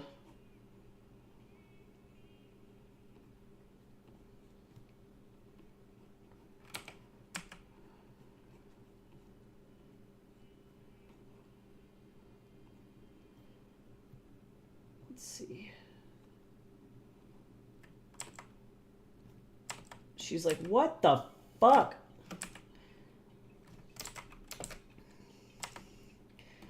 Well, and I think Wukong is more for he's a master of natural hair routines. So again, for his like hair mask, he's literally cooking rice in a rice cooker or in a pot. And when he washes his rice, he pours all that water out into a container and then would pour that onto his hair and then let that sit in his hair. And then all of that rice protein and rice collagen is going to get into his hair, which will make it super shiny and super strong. And if he can apply that to his whole body, you know, then he's like super luxurious 24/7. Things like that.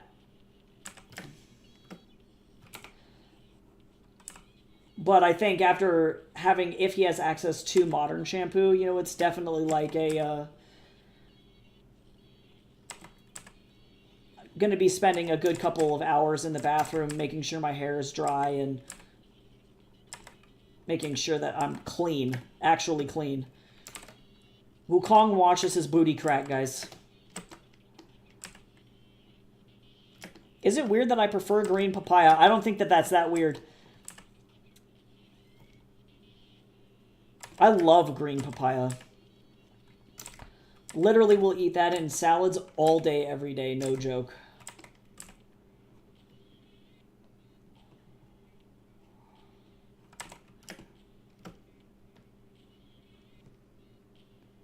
Yeah, green papaya is good. It reminds me, it is like, what I like about it too is that it has that nice crunch. It's got that like green bean crunch to it. Oh, so good. I think he'd only hate... Well, no, I don't think he'd hate getting wet. Because he grew up on a tropical paradise where monsoons are, like, just guaranteed to happen. That's just kind of the way that it goes. So I don't think wetness is the problem, but definitely dirtiness is. I'm super motivated to write Jekyll and Lanyon fanfic because an idea for a scene came to me because it's so much more fun to ship characters than to write essay plans. Do it. Yeah, I always assumed Lanyon was so much older than Wukong. Or, wow, sorry, my brain, than Jekyll. Because, it's, I don't know, it's hard. I'm, like, physically, I'm trying to, like, rationalize how Lanyon would just instantly die of a heart attack seeing Ed, right? And so I'm like, he's got to be kind of an older guy. Which, of course, age gaps are not, like, to say that that's not a thing. But Rip Lanyon, he definitely didn't deserve that. And also, poor Ed, I can't even fucking imagine being like, yep, I'm a human being. And then the guy's like, bleh, and just dies. He sees you and just instantly dies. Ed's just like, well, fuck him, I guess, man. Jesus. Like, little asshole. Just... Stay dead, spits on ground. Well, but still, though. I don't know. It is funny. It's still funny to me. I would like to imagine that it was a swift demise.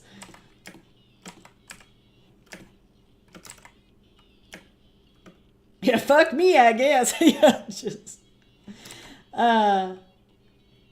And I get it. Like, I think Robert Louis Stevenson was trying to make a point and be very dramatic that it's like, yes, like, this transformation that Jekyll undergoes is horrifying to look at. And, like, that's why I'm so excited to write this book. Because, like, knowing that Ed is so much bigger than Henry, it's like, that's gotta look like the Hulk transforming, you know what I mean? It's like fucking bones breaking and body shifting, and it's horrendous, like... Oh, I could talk about Dr. Jekyll and Mr. Hyde all day. Shit's good. It's one of my favorite pieces. So, yeah, it's the whole reason I want to write that book, because I do think it's... I think, unfortunately, kind of underserved, because people do miss a lot of the I think the really nice symbolism in it, and they go straight for the like, oh my god, Dr. Jekyll is a superhero. He's like the Hulk, and I'm like, no, I don't want that. We don't need another League of Extraordinary Gentlemen or another like Van Helsing take on this. Like, there's more to it than this. We watched a movie and it was so goofy. My favorite Dr. Jekyll and Mr. Hyde movie is actually the black and white film from, I think, 1935. Fucking love it. Love that movie. It had some of the most amazing practical effects I've ever fucking seen. Oh, so impressive.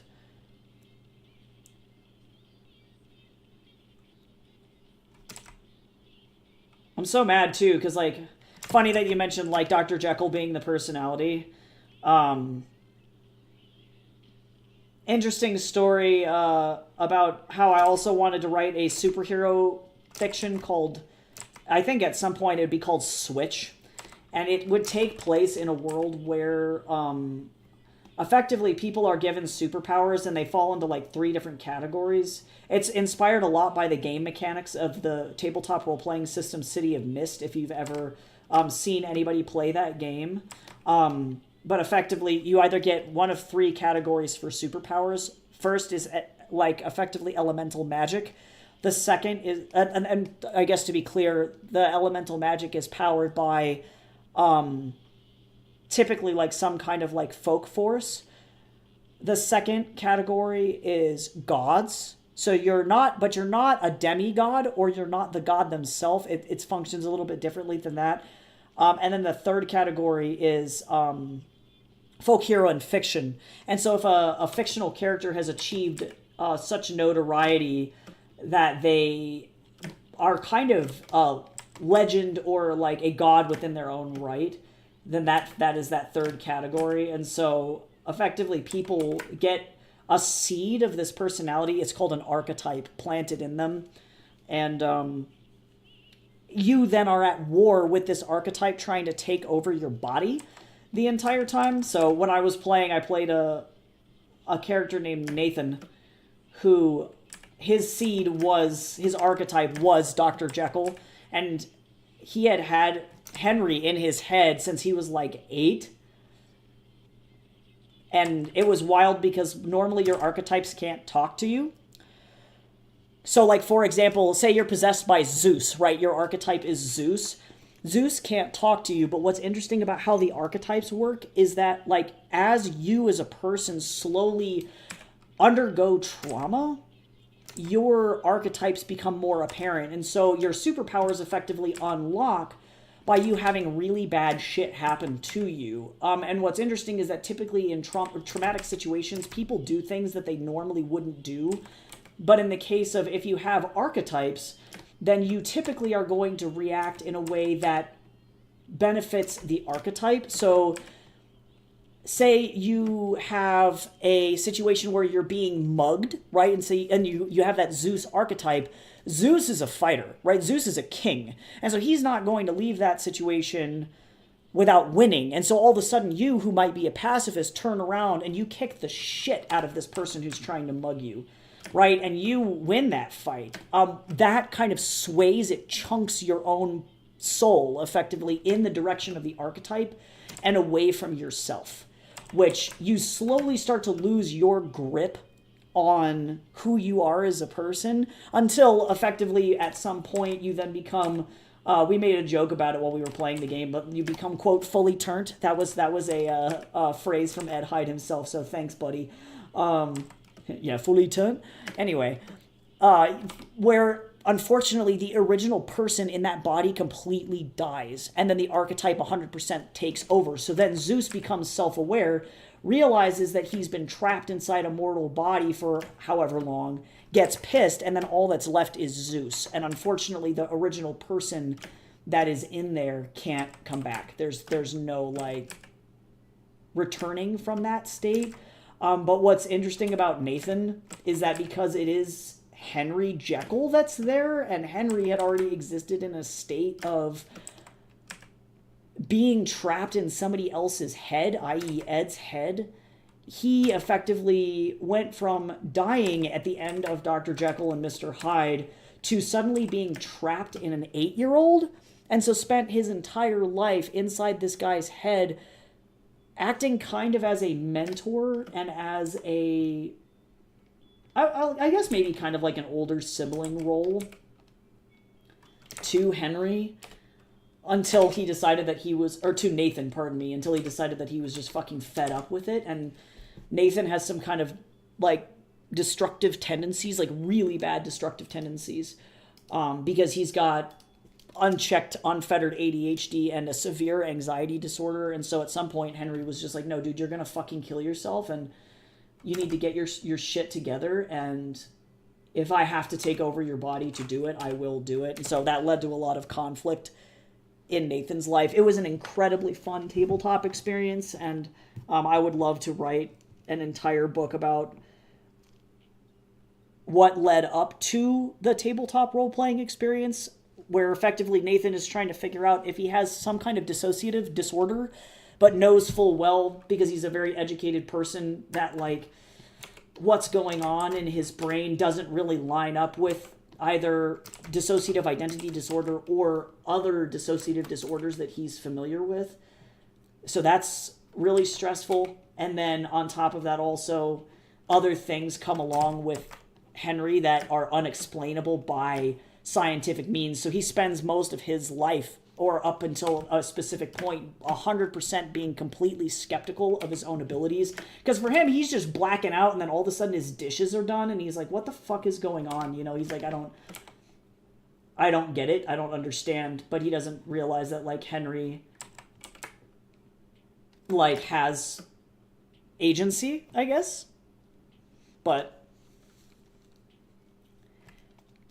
I came up with a concept called Reincarnated, where people gain one of 3 carnate powers that tap into their past lives. That's pretty sweet. Yeah, City of Mist functions kind of similarly. So, yeah, I'd want to take that. I have literally all of my character sheets in my drawer right here next to me, actually, with all the original doodles of characters and what Nathan's character sheet looked like as things progressed and got worse and worse and worse. But yeah, at some point he did end up getting fully traumatized, and then it was just Henry. But the irony and the best part about this entire fucking experience was that even though it was just Henry at that point, Henry was so egotistical and thought that, like, despite everything, he was going to be the only one in there, that it wasn't going to cause a bunch of problems, and that it was just going to be just him, because he was like, no, I made it. Like, I finally, after years and years and years, have my own agency over my own body. No one can tell me no, and I'm going to make Nathan's life right because he fucked it up. But with Henry comes Ed. And he didn't think about those consequences. And I shit you not, the best part of the entire fucking second season, because we were filming this and putting it online. I have to go and rewatch it again to determine whether or not that's something that I'm comfortable sharing with you all. Because it was first pre-transition for me, but then secondly, there was a member of the group that we were filming with that was incredibly problematic for a lot of reasons. But, yeah, it was super fucking funny because Henry ended up, like, taking that full control. And then when he got out of the body, another party member was so fucking upset at him that they legitimately just sucker punched Henry directly in the face. And then that just triggered Ed immediately, and everyone was like, what the fuck is happening? And Ed was like, where am I? Like, what the fuck is going on? And so it was like really fucking bad. It was a series of incredibly unfortunate events. Henry had the best character development of the entire fucking century in that fucking show, though. But he was like an antagonist for the majority of the show. So it was really interesting playing somebody who both was... I had to play the hero in Nathan, and then I had to play a villain in Henry. And then Ed was kind of... Ed is a good person at his core, but he has his own motives and his own agenda. He almost threw another player character out of a fucking window, actually. God, man, he was fucking pissed off. I was so fucking close to chucking that guy out the window. Jesus Christ. But, yeah... It's on YouTube, but again, I have to, like, try and determine whether or not I want to share it, because I'm pretty sure it's still there.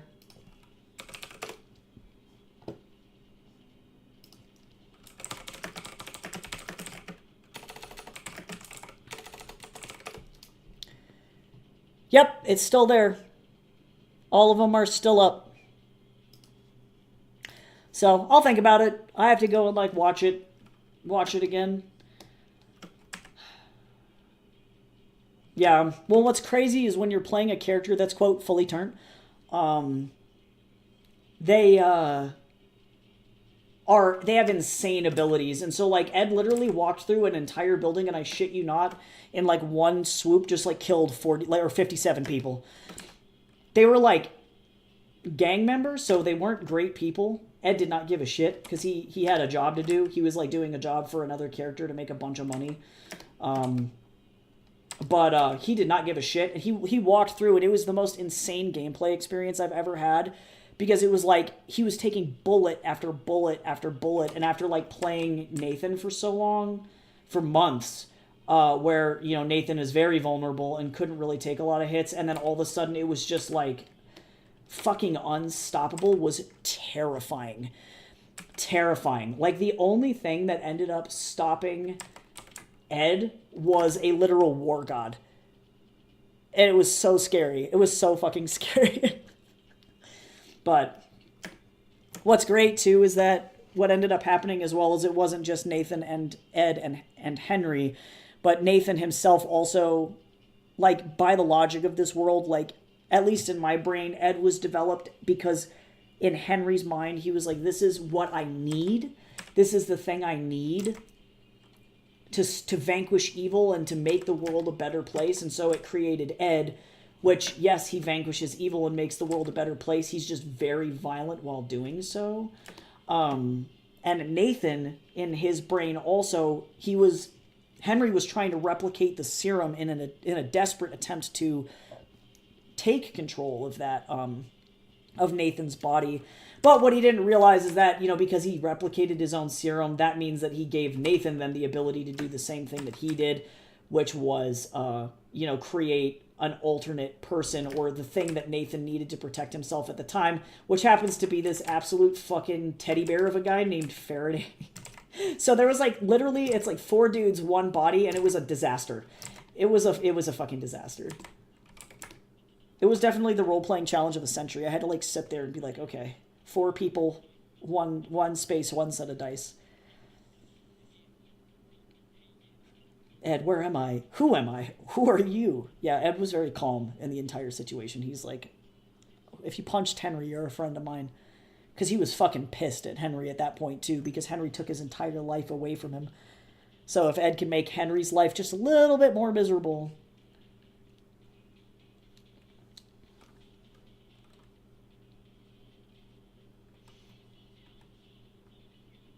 I mean, theoretically, like, we were pretty, I don't know, I don't want to say flexible with the rules. Like, one guy, for example, was playing Oppenheimer. That was his archetype, was actually, honest to God, Oppenheimer. But then that meant the guy's superpowers were that he was just a nuke. That was it. Like, he was, well, and that was his fully turned ability, truly, was that he was an actual, honest to God, nuke. So his, like, final ability would be to blow himself up, and just the player, like, would have to just either step out of the show or make a new character, because the original character would be dead. But his other abilities were like, he was an insane mathematician. He was like really fucking good at math. But yeah, we tended to stick more with archetypes that were really well established, and so the general rule was that they had to be like from fiction 100 years ago or earlier. So effectively around the like 1910s to 1920s and earlier was a good starting point, because like, while Superman, for example, is really impactful, Superman is just a fancy superhero spin on like Jesus Christ, to be quite honest. Like, that's really what it is, with extra steps. And yeah, he does eventually evolve his own powers and things like that. But it was like, it's like too fresh. It's not old enough to be legendary, versus other archetypes. You have to really sit in an archetype that is like, no, this is legendary. The reason that we let Oppenheimer slide is because he did something so fucking impactful that it literally changed the face of the earth. You know, like, he literally what he did knocked a crater into an entire area of the planet. So really crazy shit. And to be fair, Jesus Christ is kind of a Dionysus clone from like a mythology standpoint. So yeah, Dionysus would fly. But the gameplay rules were pretty loosey-goosey. On our team, effectively, we had... God, what was that classical fiction about the girl with poison?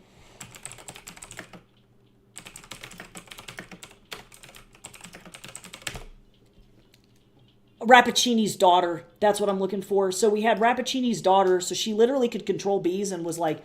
She was physically toxic. She couldn't touch anybody. Actual honest-to-God Oppenheimer. And then King Solomon, and then Dr. Jekyll and Mr. Hyde, obviously. And that was it. So that was our team comp. It's kind of interesting. But I think it's the best, like one of the best setups for a superhero universe I've ever heard. And then everything was very bizarre because it was all contained within like a bubble. So if you were unturned, as it said, or like I've been thinking about for the purposes of my own universe, calling people chroma-humans. If you are not a chroma-human, you can't see what's going on. You don't understand that magic is happening around you. So it's very, like, you literally look at shit that seems impossible and your brain comes up with explanations for it. It just does not compute. I don't really like this expression on Sean's face. Yeah, Sisyphus would be fine, the boulder guy. I just don't know, like, it's kind of tough because when you're building these characters, you have to think about, like, what their superpower would actually be, you know, because like Sisyphus in theory has a lot of strength because he's lifting boulders, but like does he have 4 easily distinguishable superpower characteristics, you know? And it could just be that he's dead, because technically Sisyphus is dead, and that's how you do it. But no, because Sisyphus is cursed. Because that's why he can't roll it up the hill all the way. He's literally being punished. It's torture. He's being tortured. So it's kind of an interesting thing. But yeah, that's what's important to think about when you're developing these things. But eventually I will write superhero fiction. I really like it a lot.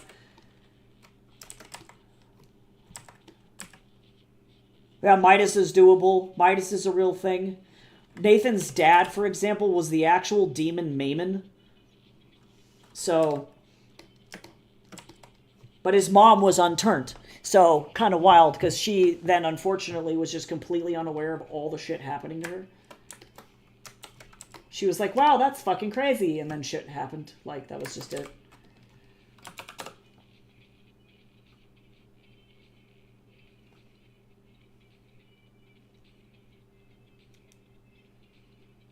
Yeah, because you could play Satan. You could totally play Satan. It effectively just becomes like Lucifer from Neil Gaiman's Sandman verse, but like, you could still do it.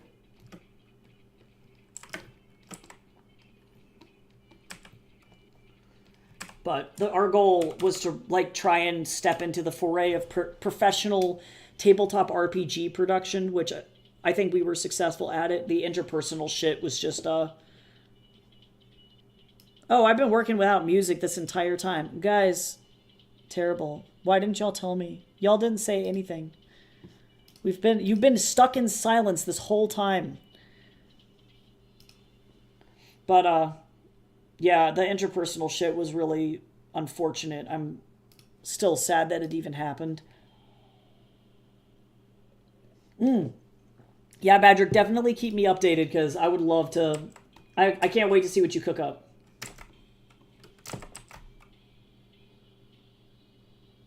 Yeah, there was no music. It was completely muted. That's so funny, though. It's okay, we're fine.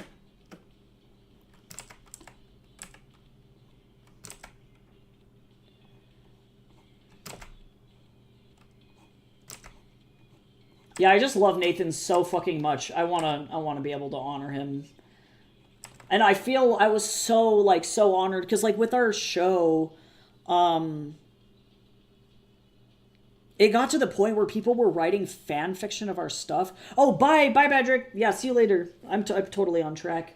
But yeah, people were legitimately writing fan fiction based on our fucking tabletop role playing shit, which was insane. We had a pretty decent like Twitch following, and that was kind of nuts. I'd have to go and look and see, because I think the Twitch still exists. Maybe it doesn't. No, I think I deleted the Twitch, actually.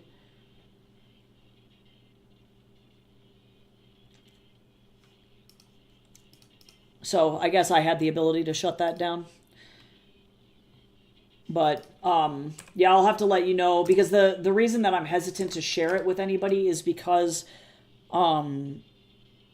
to be quite frank, I'll just be really honest about what happened, because I think that talking about these kinds of things is really important.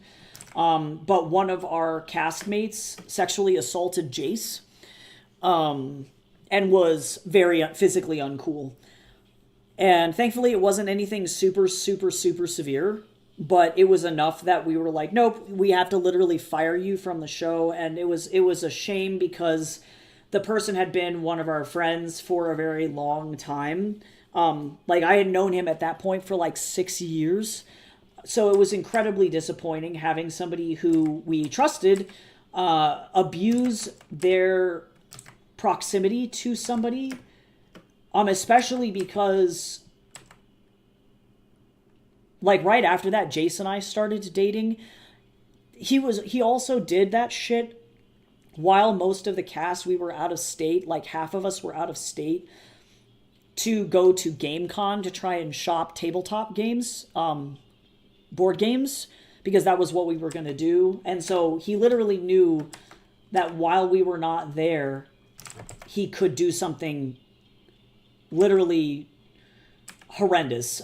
So that's the only reason that I don't share it, because I don't want to give that guy in particular any more clout or screen time than he deserves, because fuck that.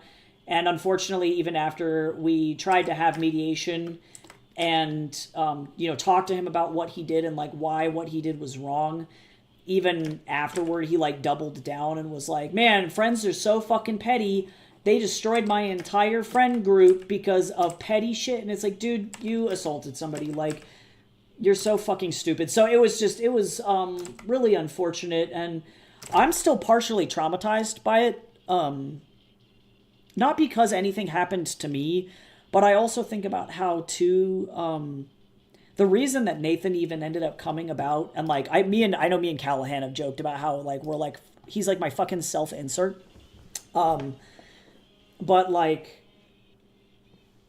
oh, give me just a second, I'm getting a phone call, give me one moment.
Ta-da! Okay, sorry, that was my maintenance guy. Yeah, he literally said it was petty. Yeah, I occasionally go and fucking check up on the guy's Tumblr to see if he's doing anything substantial with his life, and the answer is no. Yeah, it was really bad. It was just sad. You know, like I think that was really it. And what was the saddest about it is that I think it kind of fucked all of us so bad that we didn't really have time to recover afterward either. Which sucks because then the pandemic happened. And we as a group, those of us who had been left after the event, didn't have time to get back together and be like, okay, so let's process what happened. How do we want to move forward with what was going on?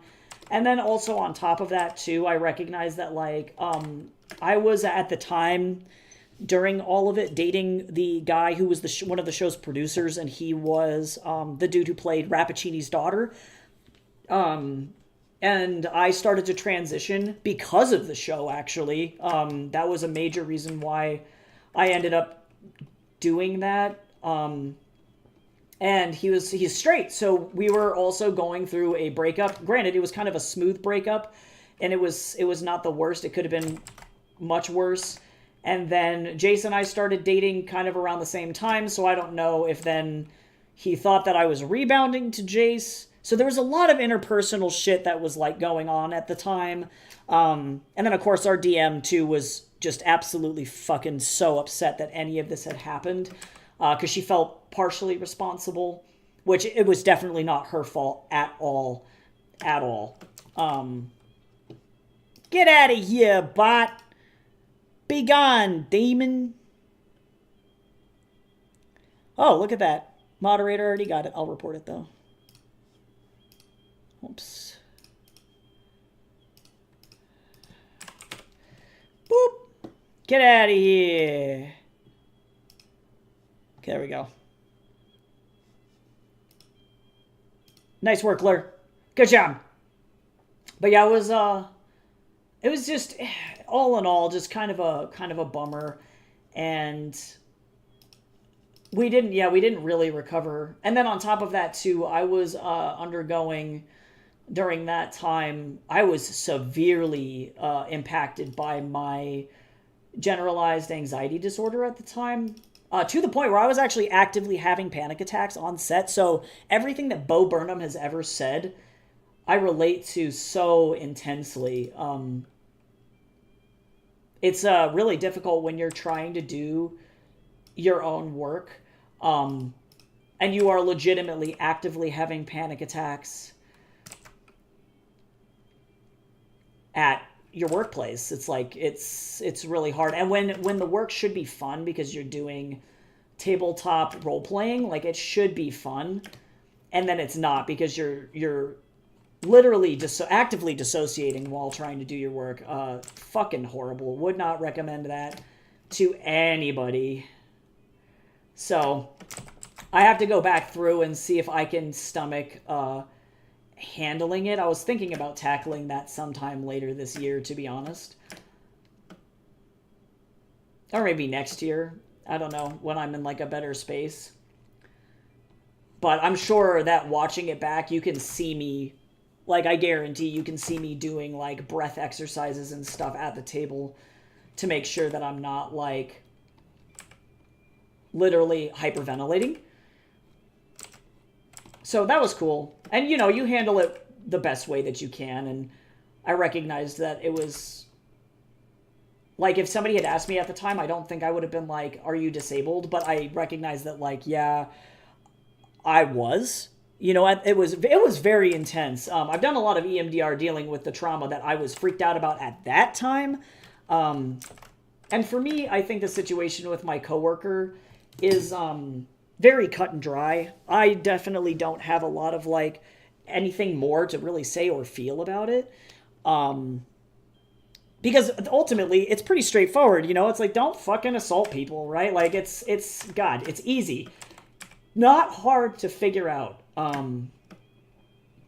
So that was, yeah, it was very disappointing and stupid. So I'll let you know if, like, I ever do release that, because it was incredible to me that we had so many people care about the content and care about the show. And like, for me, it was like one of the highest compliments I think I could have ever received. That like when people were polled in our YouTube and in our Twitch, you know, it's like, well, who's your favorite character? Like a lot of the times, 9 times out of 10, people were like Nathan Lamb.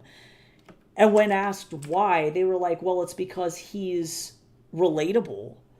You know, he's just like a guy trying to take control of his life. And I think when a lot of us live in a world where we feel very out of control of our life, Nathan is such a good character to fall back on, because it's like, I don't know, it's nice to see. I think for a lot of people, like especially seeing him make it out the other side of that was like massively important.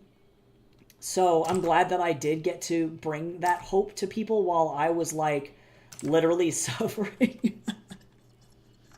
So I joke, but like also, oh wait, are we supposed to be in Uwu? I don't remember what's happening.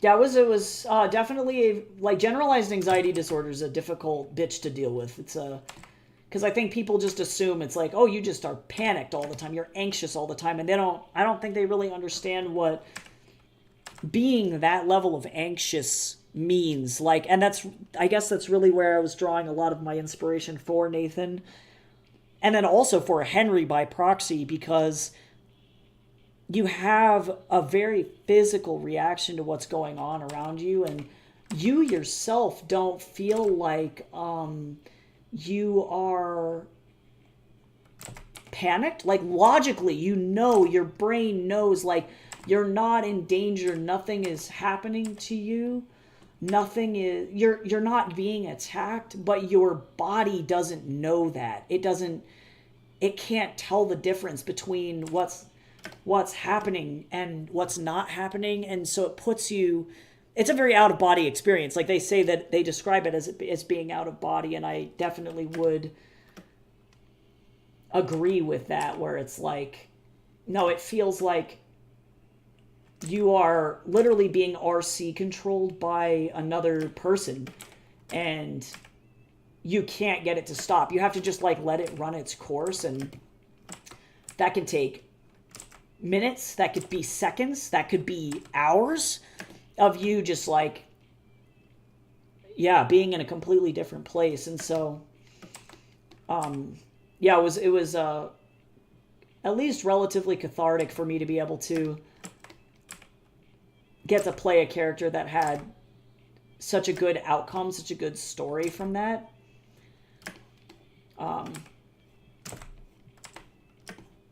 But it definitely was like a bummer that it had to kind of end like that, in like a very catastrophic way. And my friendships with some of those people still haven't recovered. I haven't talked to my ex-boyfriend since that point. Not because he was mad at me, but I think that he was traumatized too, I think.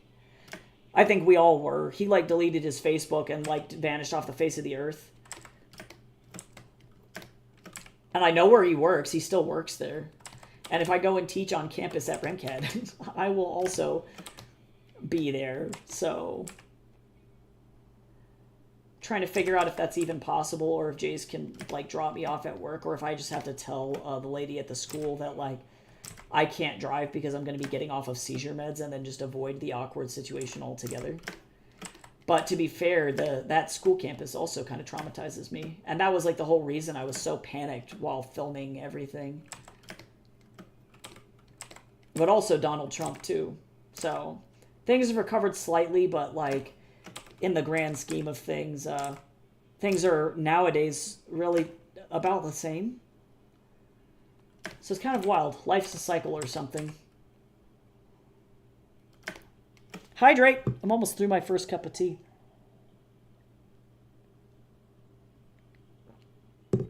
Yeah, I can definitely say that I became a master at the art of coping.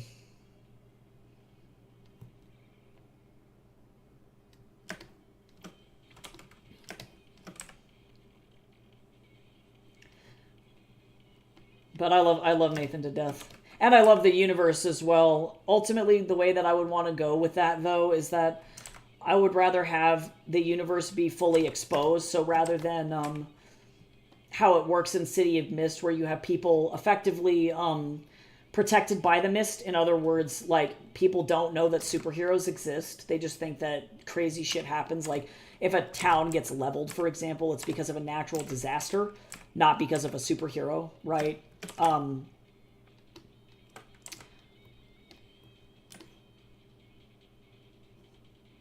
let's see. Sean's neck was covered predominantly there. I can't forget that here in this panel, I need to do the chain. But, yeah, I think in my universe, I'd rather have everyone be aware that these power sets are happening. What's hilarious, too, is by the end of the campaign as well, they ended up finding a djinn, or rather a djinn sacrificed herself, truly, a genie, to allow for Henry, Ed, Nathan, and Faraday to each have their own separate semi-corporeal bodies. So Nathan is the only physical tether, which means that Henry and the other guys can just walk around and have their own existence as relatively normally as they can. You know, so Ed is a dad. He's got 2 kids. Nathan has his kids. You know, Faraday adopted a dog. They all work separate jobs, you know, but like when shit really hits the fan, if Nathan gets clocked in the face, you know, Faraday is going to snap back into his body like a fucking rubber band. And that can be really complicated. Or because they're all connected to each other. Like, if Henry is the worst and, like, drinks a lot, you know, or, like, at some point Ed becomes an alcoholic, then everybody feels like they're hungover 24/7 because they're all connected. You know, there's, like, the important thing to me about these, like, superhero universes or superhero universes in general is to always have caveats. And Nathan's powers definitely come at a big price. Stretch! Posture check! Nobody be a shrimp. I'm going to try and finish the line work for this thing, and then I'm going to go ahead and call it for stream today, I think. But also, Gabriel, I appreciate it. I'm glad that I'm one of your favorite streamers. That's a very high compliment. I really do appreciate that a lot. I love that you all are so supportive of my work. It's like, it's I don't know, I was like talking to Jace about it the other day, and it's like, I grew up most of my life being the kid that was like, I don't know, I assumed that nobody really cared. Nobody cared about what I had to say or who I was, because I spent so much of my youth, like, invisible or bullied. Like, that was just my life. And everybody gets bullied to some extent, for sure, but, like, I have to constantly remind myself that, like, actually it was kind of bad. I always, like, tend to downplay what I've been through because I'm like, oh, it wasn't that bad. No, it was bad. And knowing that, like, it's like, no, it was rough. So to be an adult and, like, to be able to share the things that I make and then, you know, have people be excited to participate in it and to want to go and find it and watch it and comment on it and buy it and, like, all of that other shit. Like, that's fucking crazy to me.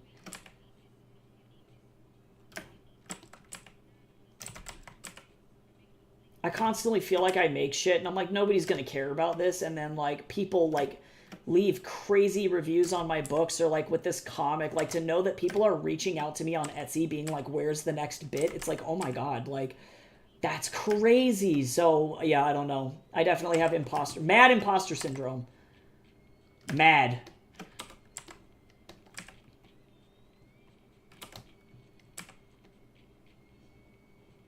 I don't want to do my fucking work today, y'all. I don't want to. Oh, thank you. Yeah, and it's hard too because I like to do retelling fiction a lot too. So I'm like, see, is my comic good or is Journey to the West good? And that's why people like it, because I'm not really doing much to change it. Not really.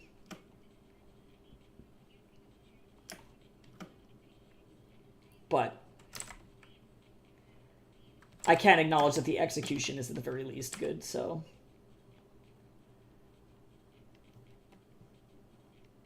And that people like it. And that's all that matters.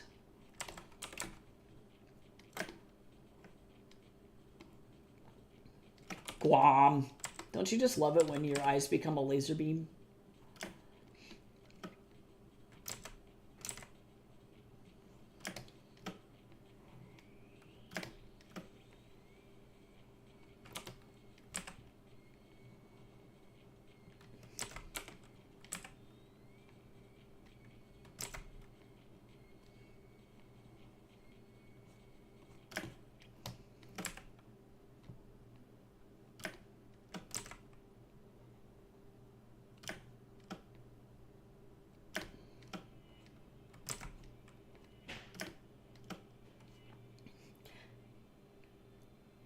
Yeah, it's true. Yeah, and that's why retellings, I think, continue to be very popular, because, like, the morals are there, and sometimes we just have to be reminded of it in a way that feels relevant to us, you know? So if you can frame it that way and help people, I guess, reconnect with shit, that's a great thing. Or if you can add meaning to something that didn't really have meaning, like some fairy tales just don't have meaning. Not really. So if you can add that meaning, then you win.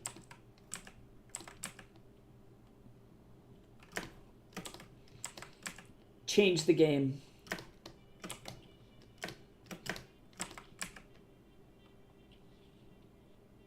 It's really important.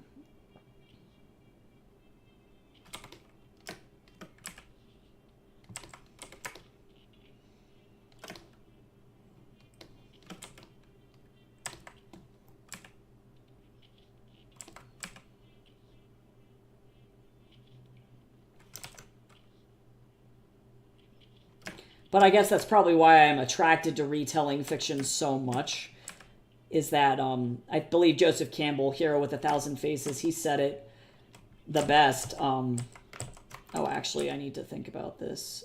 So this is the shoe hack, by the way, because this does have a heel on it, so I have to think about that way.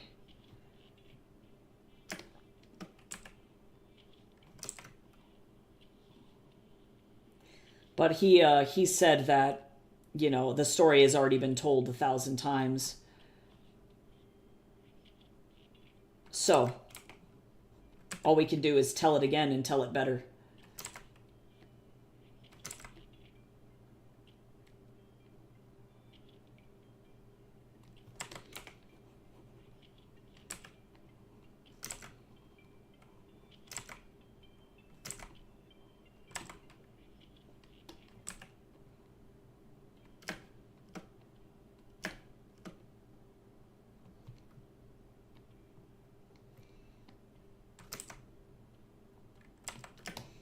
That's why I'm so fucking excited for, yeah, just writing in general.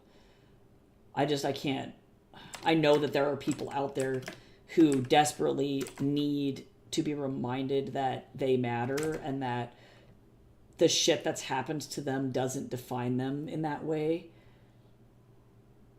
So if I can make that happen, then I can, you know, I need to. People talk about purposes and shit, and it's like, maybe, you know, that's it. To make people feel at home.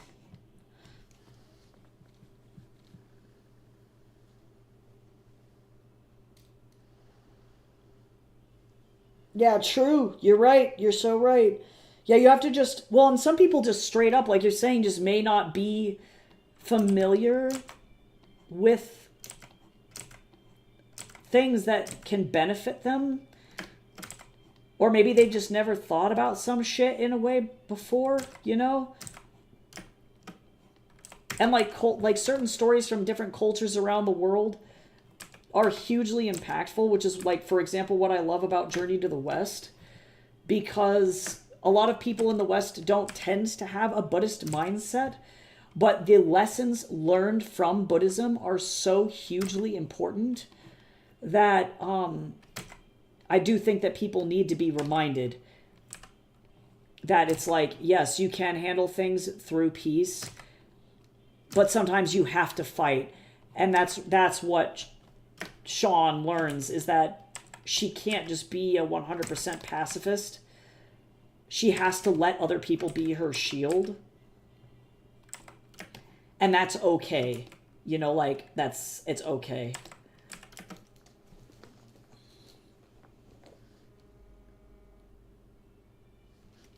Hold on, I'm getting another call. 1 second.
All right, I guess that is my sign to go, because the maintenance guy is actually going to come and fix my garbage disposal. So very cool on that one. Thanks, maintenance guy. So I'll see everybody tomorrow. I appreciate all of you so much, and I'll be back tomorrow working more on Blue Breeze's commission, as well as trying to get a leg up on my portfolio. I need to start working on more finishing character sheets for everybody else. So it's just Astrid and fucking Urian. So that being said, I'm going to finish this boot, because this is literally the last thing on this panel. So that ended up, or yeah, on this panel, not on this page, unfortunately. I think I'm going to try and finish up this page though off stream while I'm like working on other stuff. And we're just gonna let that go. But the guy is like on the 4th floor and he's coming up, so I have to like kind of be speedy. Scream. Okay. There we go.